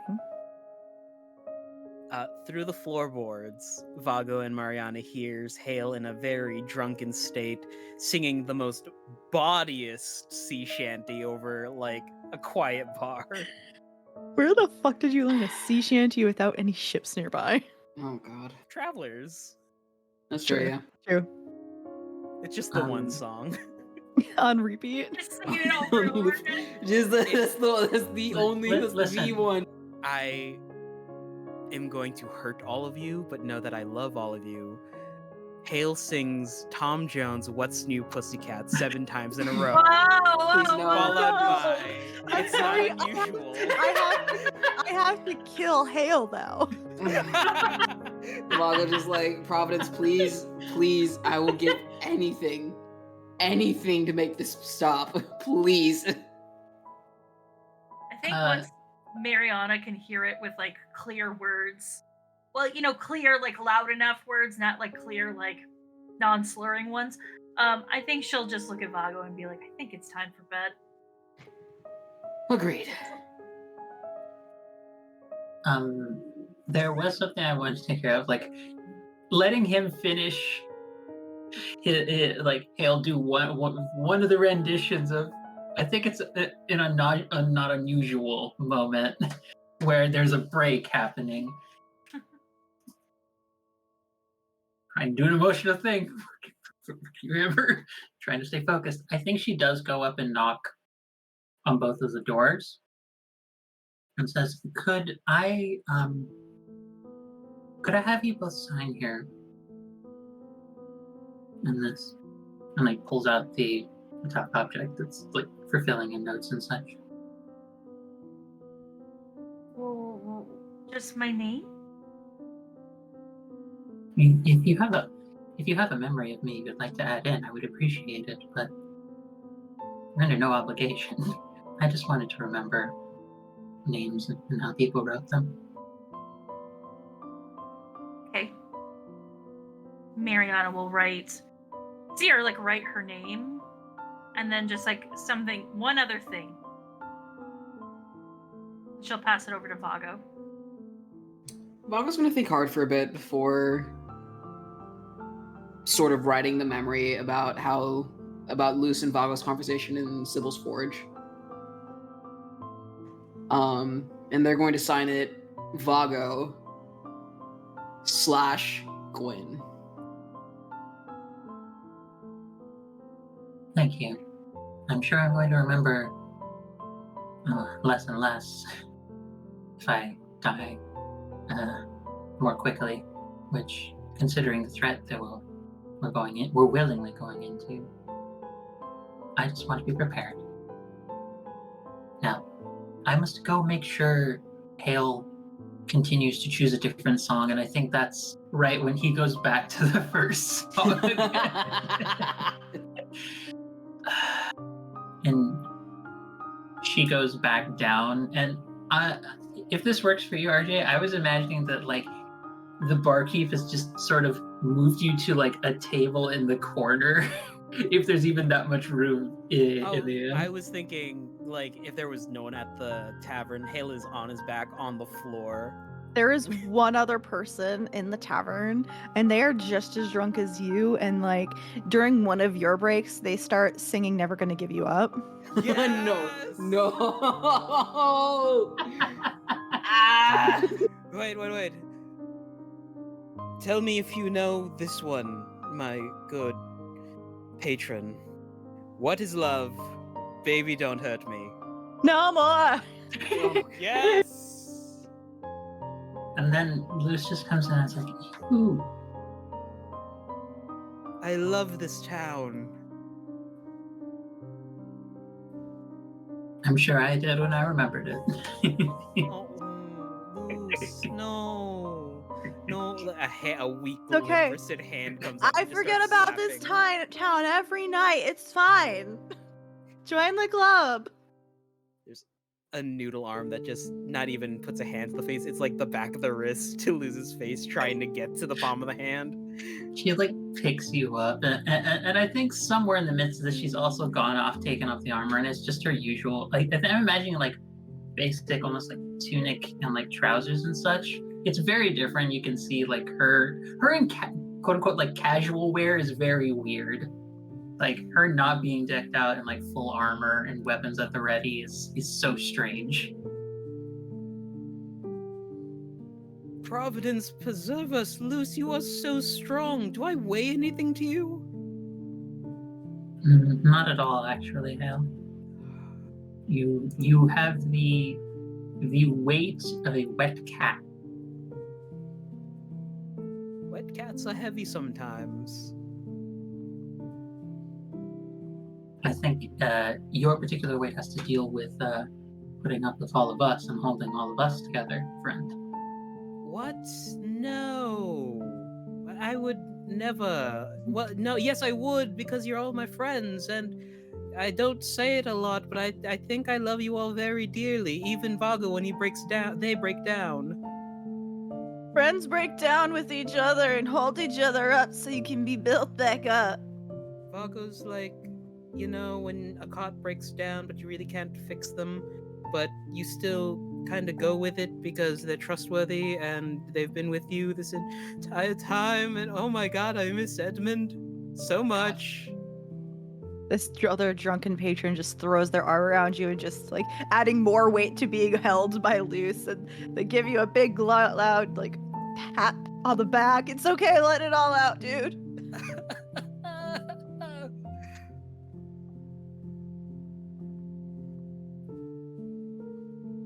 I really hope Vago's brother's okay.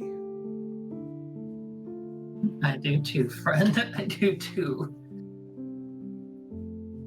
You know, Hal, I don't think we would have made it this far without you. I hope you know this. And I tell you this right now so that you won't remember and I'll have to tell you again. That is so smart because I would hold this over you for the entire time we're together. Hale, do you recall one of the first things I asked you when we were back in Vale Point? Why do you smell like wet dog? One of the other first things that I asked you. At least you're self-aware, kid. Do you want to know how hard I can hit, Hale? No. I've seen you decapitate things. Oh, that was me not trying. Oh. You're scary, but I know you're married, so I'll reserve that kind of hot comment. Where's my drink? Next round's on me, dude. Yes! You're my best friend now. Luce has gone to the tavern person and is doing the responsible friend thing and just telling them like just mouthing like water at this point. Extra strong for you two, and puts down what looks like water to Luce. You're amazing. Everyone's so amazing. Excellent. All my friends are amazing. I really hope they think of me as a friend. Hale, as much as you try to be absolutely intolerable, intentionally or not, I don't think there's a soul alive who would spend time with you and not want to be your friend. You mean it? Yes. Now, when you are ready, go to sleep, and you will not remember that I've said this whatsoever. Okay.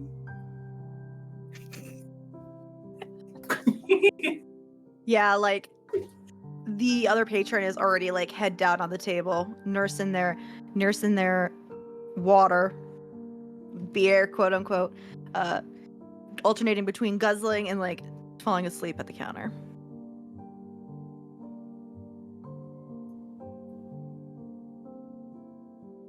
Is there anything else before we hit Hale's hangover in the morning?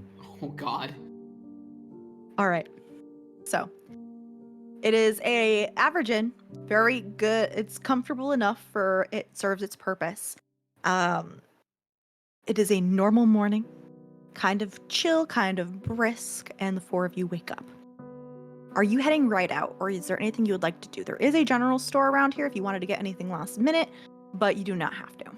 We have to drop off the letter at the Printweavers. Yeah. Okay.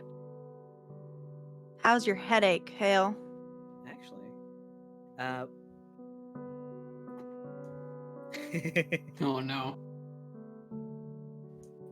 The group comes downstairs and finds Hale face down on the bar from where he fell asleep. Hearing the footfalls, he just looks up. Did I die? You look like it. Why is my mouth so dry? I think Luce comes in and like does like a nice clap. It's like, Ah! good morning, dear friend. Did you enjoy yourself? Vile beasts do not avail me anymore. The light hurts, the sounds hurt. Oh, it's bad. Yeah. She just puts her gauntlets like fists and gauntlets into her other gauntlet, so it makes a slightly clang noise. Why? You are an adult. You need to deal with the consequences of your actions, Hale. That doesn't mean you have to be a right prick about it. I think I recall you last night saying how much you loved me and enjoyed being friends with all of us. I would never openly admit that, inebriated or not. Must be somebody else. What if Luce got him to write it in the notebook? Yeah. The other patron is snoring on a bench in the corner. The innkeep is still dressed in like a robe, but like is just like coming out with water for you, Hale. Oh, You can leave the keys on the counter. I'll take care of it after I get up for the day. oh, thank you. I'm gonna get breakfast.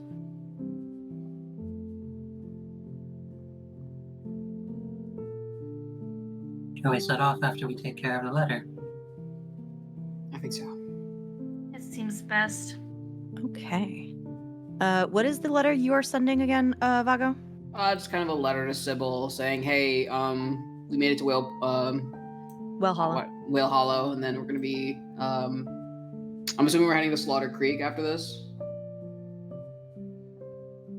Yeah, so it's basically like, hey, we're okay. We're at Whale Hollow. We're gonna be going to Slaughter Creek after this. Then from there on, most likely the trench. So we'll see you soon, all of us. And they're gonna sign it with regards, Gwen. When you bring the letter tomorrow, she will smile and take it from you. I'll do my best to make sure it gets there to Sybil as soon as possible. And if you're coming back this way, maybe stop and see if there's a response. We will.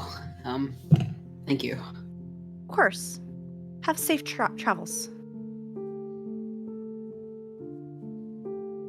All right. Any general store trips, or are you just going? I can't think of anything we would need. I think we already got most, if not everything we need. So. Okay. Do we track rations in this game, or No. do we just say yeah, cool. I'm gonna make you track ink, but I'm not gonna make you track rations. I really don't want to track rations. Thank you. Thank you. Thank you.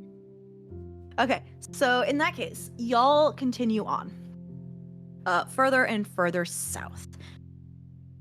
Mariana, this is where things start to look familiar, actually.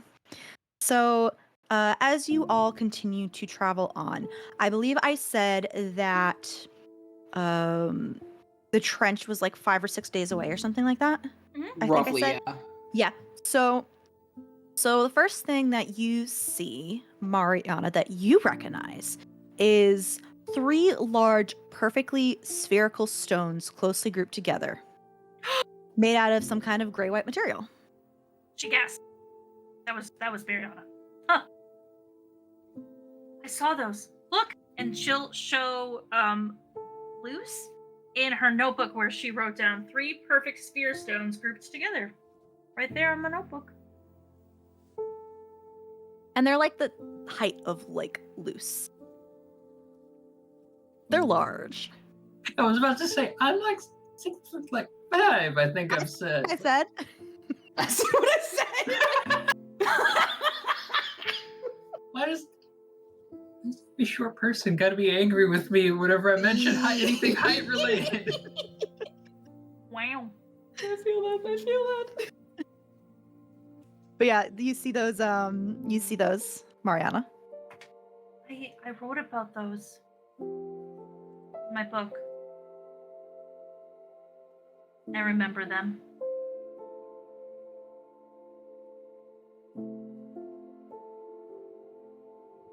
Do you keep going? I wonder which. Well, I wrote down a bunch of things. Do you think we're gonna see them all? I think we'll probably see some of them, if not a good chunk of them. Hope we find the apples.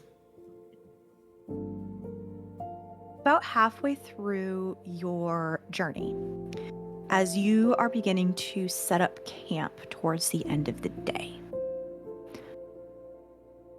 all of you hear a loud screech of a bird of prey.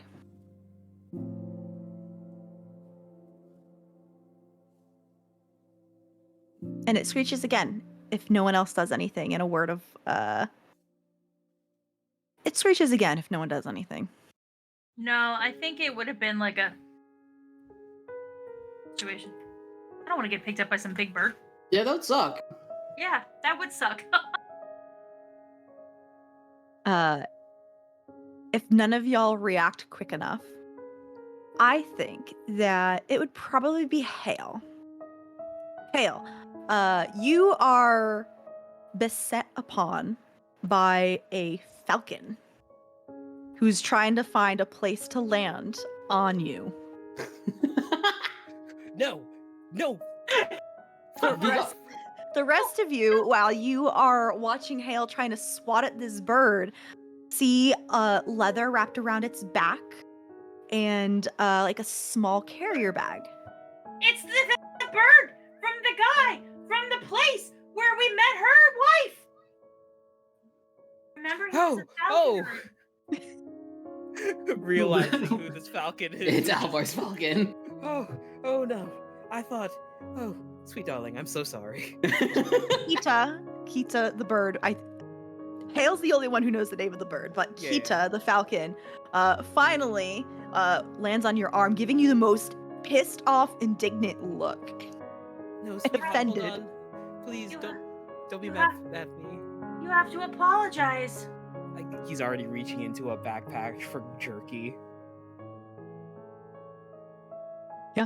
But it looks like Alvar's falcon is here. I'm so desperate to want Alvar to like me so much. He's very cool. I feel like I have such a big brain right now, not gonna lie. Remembering about the falcon. Oh Yeah, yeah, this is big bird time. Y'all have a delivery. There is a delivery from Perth. Oh.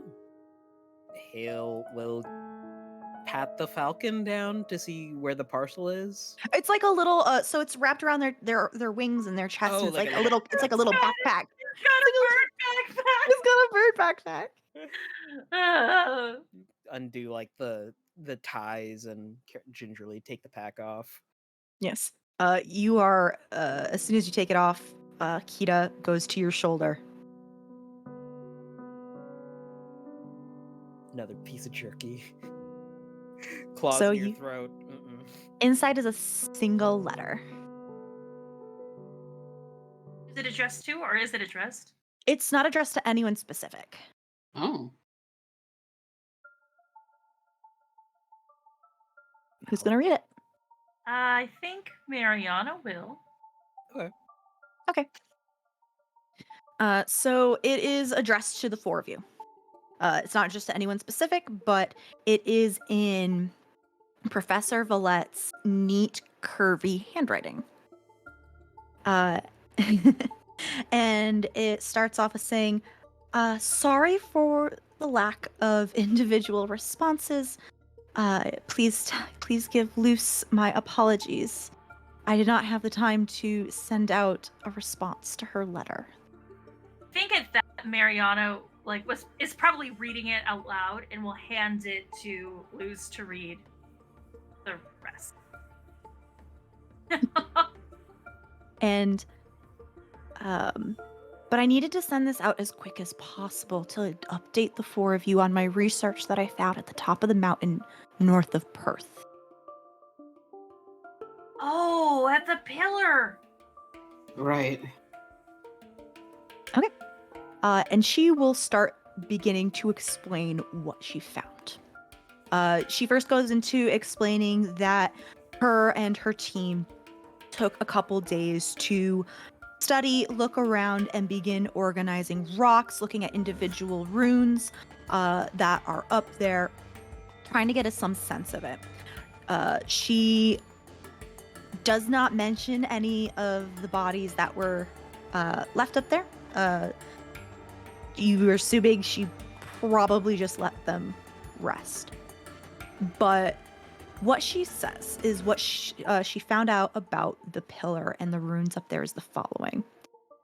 That the magic that was employed up there, as she mentioned in her hypotheses of analyzing Vago's, the book Vago gave her, is that yes, the runes and magic that was up there did have to do with something in regards to moving ink. And when she looked at this a little more and had the full pieces, she concluded that whatever magic was done here specifically pulled and drained the ink of the earth in that area. She doesn't know where it went, but that's what the type of magic is. And this area in general, I don't know how many of you would know this, but she does go to explain that around the world, the earth is naturally infused with ink. That's why monsters exist. That's why print lists are created if you're not within a safe haven. But this area around here, very little. It is gone. It is not necessarily a safe haven, but it is devoid of any ink naturally present in the landscape. And if whatever she did find, it looks like it was slowly seeping back, not natural. It was like a slow moving creek. So is it fair to say it's like the arcane fantasy equivalent of like a strip mining effect, where like it just completely ruins out an area from it? More or less. Or more like an oil well. Probably more like an oil well. Just taking it all Boy. that ink out.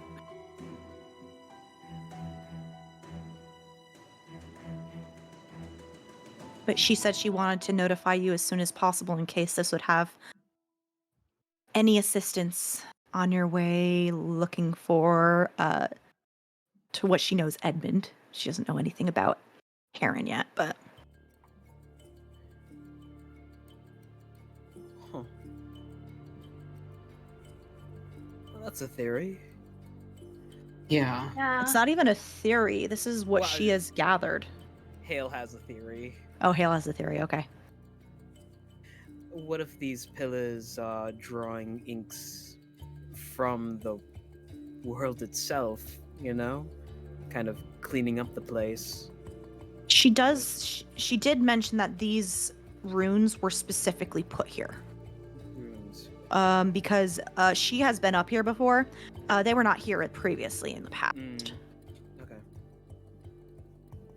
I have another thought that's much more unpleasant. What is it? The runes, from what the missive says, are meant to draw ink from a localized area, correct? Right. I imagine that was likely a test run of something. Who would Start explain? much. It starts bigger. Localize it to a person. Oh, no, I don't like that idea. Not at all. Wait, Like you're Very, very bad. Like the print weavers? or like Vago holds up their hand. Oh. Oh no. Oh. This is, however, this is good news in one way, though. How? I imagine the runes took a significant amount of time to actually put into effect and to make them work and function correctly.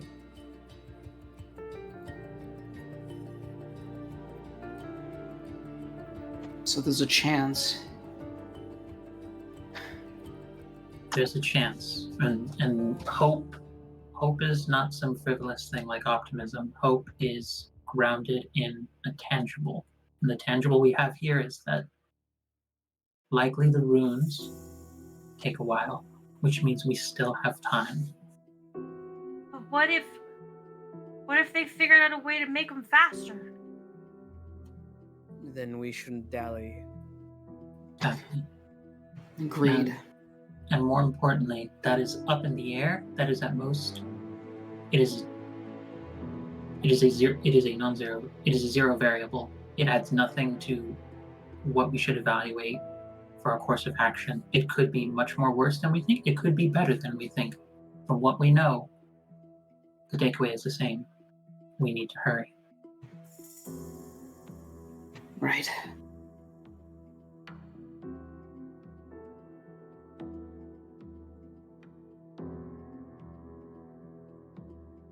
We should Kita- write back, right? Key to the Falcon is kind of just like shifting her weight on your shoulder. Petting the falcon very nicely. Well, we have to write something back. What do we say? Well, we can inform the professor that we did find a lead as to like where Edmund is.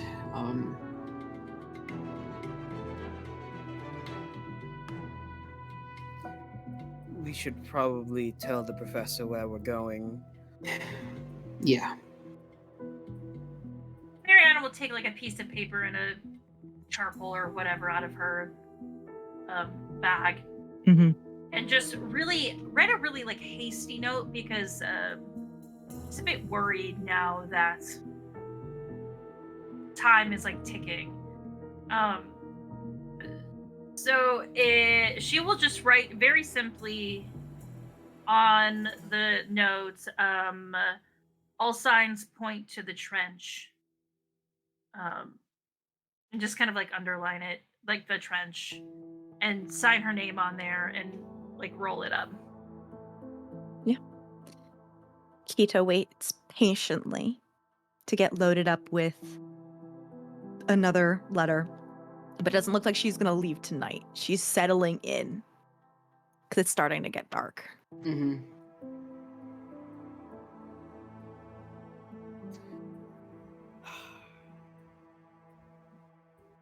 We've got a lot to think about in the next couple of days. You're right. Anyone with any big particular feelings they wish to talk about? What if you don't know how to describe them?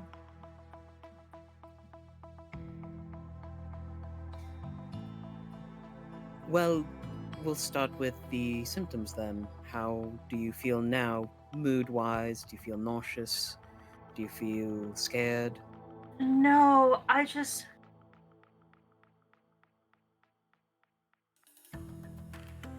think I just don't know.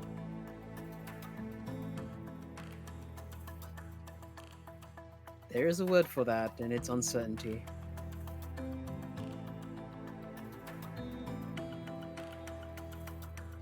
Which, honestly, is fair. We've been given a lot of info over the last couple of days, and really have not had time to process.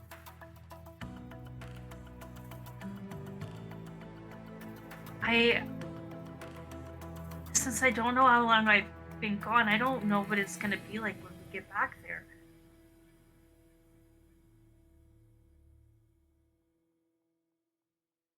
Do you want the joke advice, or do you want the actual advice? The joke one. Set your expectations low so that when you get there and something bad happens, or something good happens, you'll be moderately surprised. So everything's on fire there. That's very low. Honestly, that's not the worst joke advice. That's pretty decent regular advice, too. That's how you know things are serious when Hale's joke advice is still somewhat serious.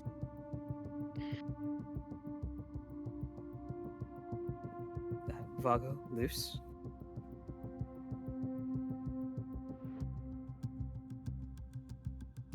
I know exactly how I feel. Good. I'm pissed off.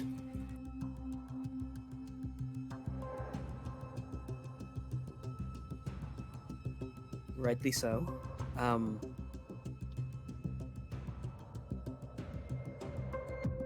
You're justified.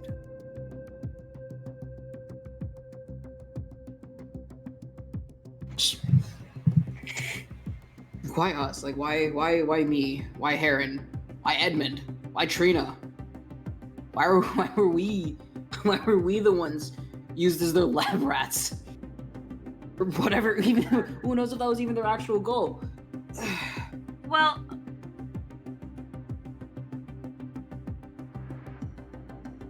would you like to know what happened to travelers that went to the trench?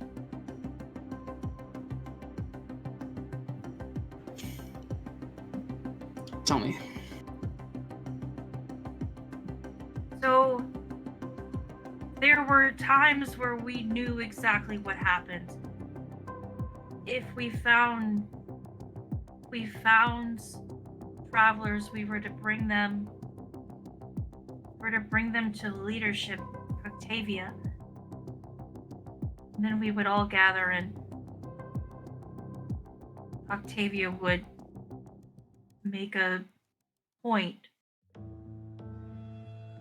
with them and tell them they wouldn't be able to go back. But sometimes if it was like late or if there was a lot of things happening during the day, Octavia would tell us that she would take care of this herself. And then she would take them in the back of our big meeting house, and there was some side of storage back there. I tried to peek in one time, but I got in big trouble. But there was a lot of crates, and there were some. Didn't see them, but there was some stairs or something. I remember I could see the top of her head, and then I couldn't see it anymore. And we didn't see those people again, but I don't know what she did. And I think when we get there, the meeting house, that's gonna be the place we've got to go. Yeah, I think you might be right.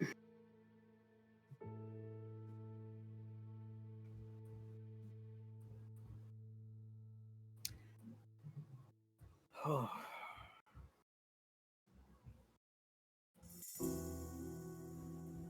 Me taking down all the important information so I don't forget for next session. Yeah, Mariana was very gently trying to say that they did public executions of Travelers. But now you would know that they likely did come back, though. This was just as a warning to not come back. Yeah, but so essentially there was a public execution for some of them, but there were some there wasn't really a rhyme or reason that Mariana knew of. That those ones only were recently done in the last couple of years. Those didn't happen. Them suddenly disappearing did not happen where you were younger. Those are fairly recent. Maybe like they kind of you started noticing like when you were like 15.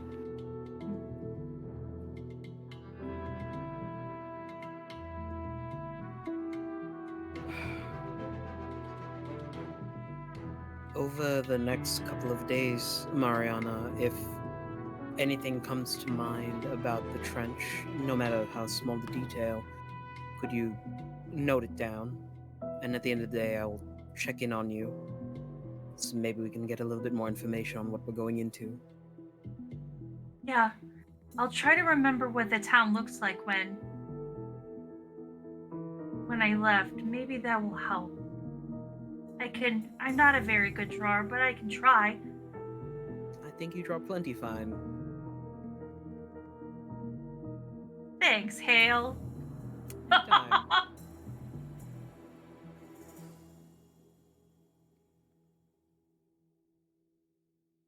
Mariana will take out her notebook and kind of just like open to like a new page and just try to think of things about the trench. Like she'll write down all of that information that she just told about what happens to travelers. But then we'll just trying to remember like, okay, what are the important places that were there? What's the layout of the town? Like, and I will probably do that IRL. I can get you a little more information about the general layout before next session. Or at least the vibes, you know. Vibe check, everybody. What's the vibe here? Rancid. Rancid. Yeah? Toxic. Not the good Rancid. kind of mold. Not the good kind, no. Rancid. Toxic. It Nasty. says in my- Expired. It says in my OSHA handbook that there's asbestos here. Potentially. Y'all got a Well- guano problem? All of those things that the Grinch says about, or the Mean One Mr. Grinch song says about the Grinch is actually about the trench. They Oh, just changed You're a Heart was mean 3 one. sizes too small. You're a mean one, Mr. Trench. Is there anything else anyone would like to talk about before we end for the night? No, I think it really is. Mariana just spends this time and stares at a page and is like, I don't think it's that she doesn't remember things. I think it's like, where do I begin? Vaga's gonna pipe up a little bit, having formulated a little thought of their own. What if the pillars aren't just tests for moving ink or localizing that ink moving? I mean, the paragons, they despise ink, right? Like, so if those pillars are drawing ink out of certain locations and basically stripping it, wouldn't that be like ideal for the paragons? What would be more ideal? What world would be more ideal than a world without ink, or with significantly reduced ink? The problem being, Vago, where are they putting it all? Yeah, that's the big question. If Mariana expresses the trouble of where to start, Amber, Mm-hmm. Hale will suggest with her room, and then work outwards. That's a good idea. I remember that. I can draw a picture of blue too.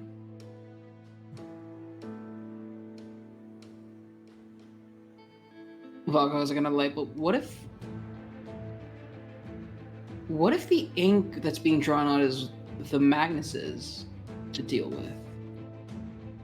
I mean, we've all been wondering why the Magnus and the Paragons have been working together. Obviously, the Paragons want a world don't like ink, so what need would they have for it? But Magnus, on the other hand, that could be what they get out of this partnership.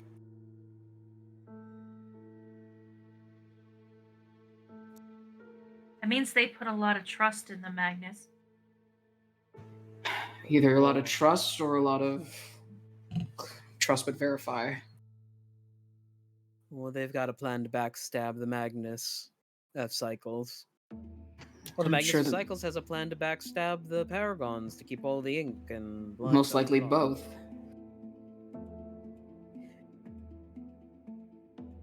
Is it too early and too dark to take bets on who fucks over who first? I don't want to think about that. Honestly, neither do I. Paragons. That are doing the stabbing or getting stabbed. Doing the stabbing. Hale will pull out a piece of paper and then just write loose Paragons. hail, Magnus recycles just to make it interesting, fold it away.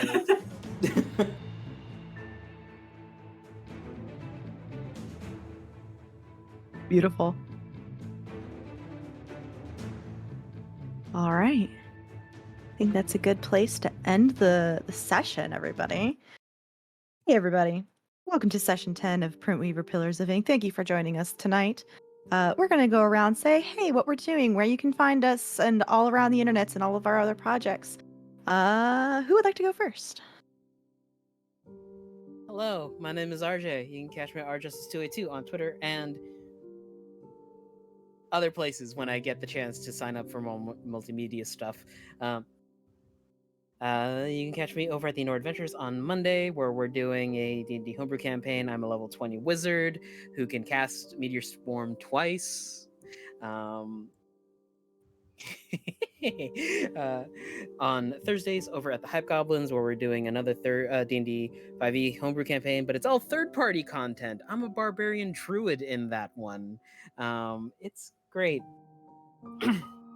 Saturdays at GGK, where we do what's this name? It's a card game with parcelings. It's a card game where you draw cards to get your results instead of dice rolls. And we're in the end game where giant beasties are going to invade our town.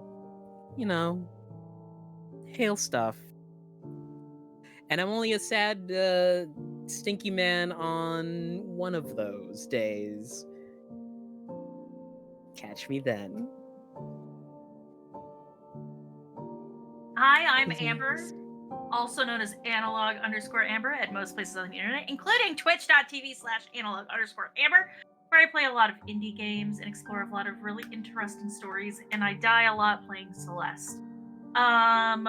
We are currently on a charity fundraising break, but coming in September we will be fundraising for Players vs. Cancer, which is associated with the American Association of Cancer Research, and I'm very excited to start planning that very soon.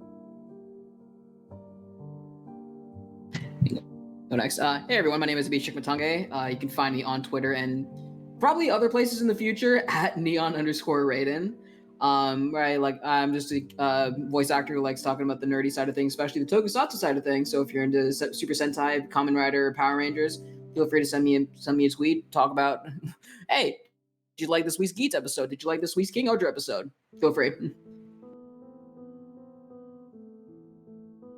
Hello there, lovelies. My name is Angela Lemos Morevejo. I use she, her pronouns, and I have been delightfully playing Team Mom / one half of Waldorf and Statler during this session with RJ as Lucia Villette. You can find me starting back up again these Wednesdays at 1 p.m. EST over on Girls Run These Worlds as I start back up running my Afterlife Wandering Soul series of Hotel Nexus, where my group, last time we ended off, we had a cliffhanger of some of them being trapped in an interstitial world, while the rest of them were facing an aquatic kaiju. That is not at all me taking artwork from Tiger comic and making it an eldritch horror. But you can find me there, or being the creative director over at Girls Write These Worlds, which is a publishing house wing of the Girls Run These Worlds org. The phrase "these worlds" gets used a lot in all of our material, I've realized. But that's me. I almost put a kaiju sighting in this session. That screech you heard near the metal forest was a kaiju. I beg your pardon? Yeah, it was a monster, but it is essentially a kaiju. There was a kaiju fight in my last game. It was great. Your face. Hail. Good. Let them fight. And then one of the players joy-rid one of those kaiju and promptly died. It was a glorious death. That was the same one who wanted to ride the moose. Of course. Makes sense. Love you, Glaza. Anyway, Hi everybody, I'm Mare. You can find me on Twitter at Archmage of Dice for as long as it continues to exist. You can find me here for several more sessions, running Printweaver Pillars of Ink, and on Saturdays at 6 p.m. Eastern, you can find me playing your lovely Soul Knife Road Star Druid Acacia in Horizon's Call over on Sword and Key. I have a couple charity announcements coming up. The first one being I'll be running a game of Magical Kitties Save the Day on Sword and Key on Wednesdays at 7 p.m. Eastern starting on August 2nd to raise money for JDF International in conjunction with Team SideQuest charity fundraiser. So come check that out. We're going to raise a lot of money for type 1 diabetic research, and that's all that I got. Everybody, we will see you soon next week. Check out the rest of the channel, and we'll see you soon. Bye.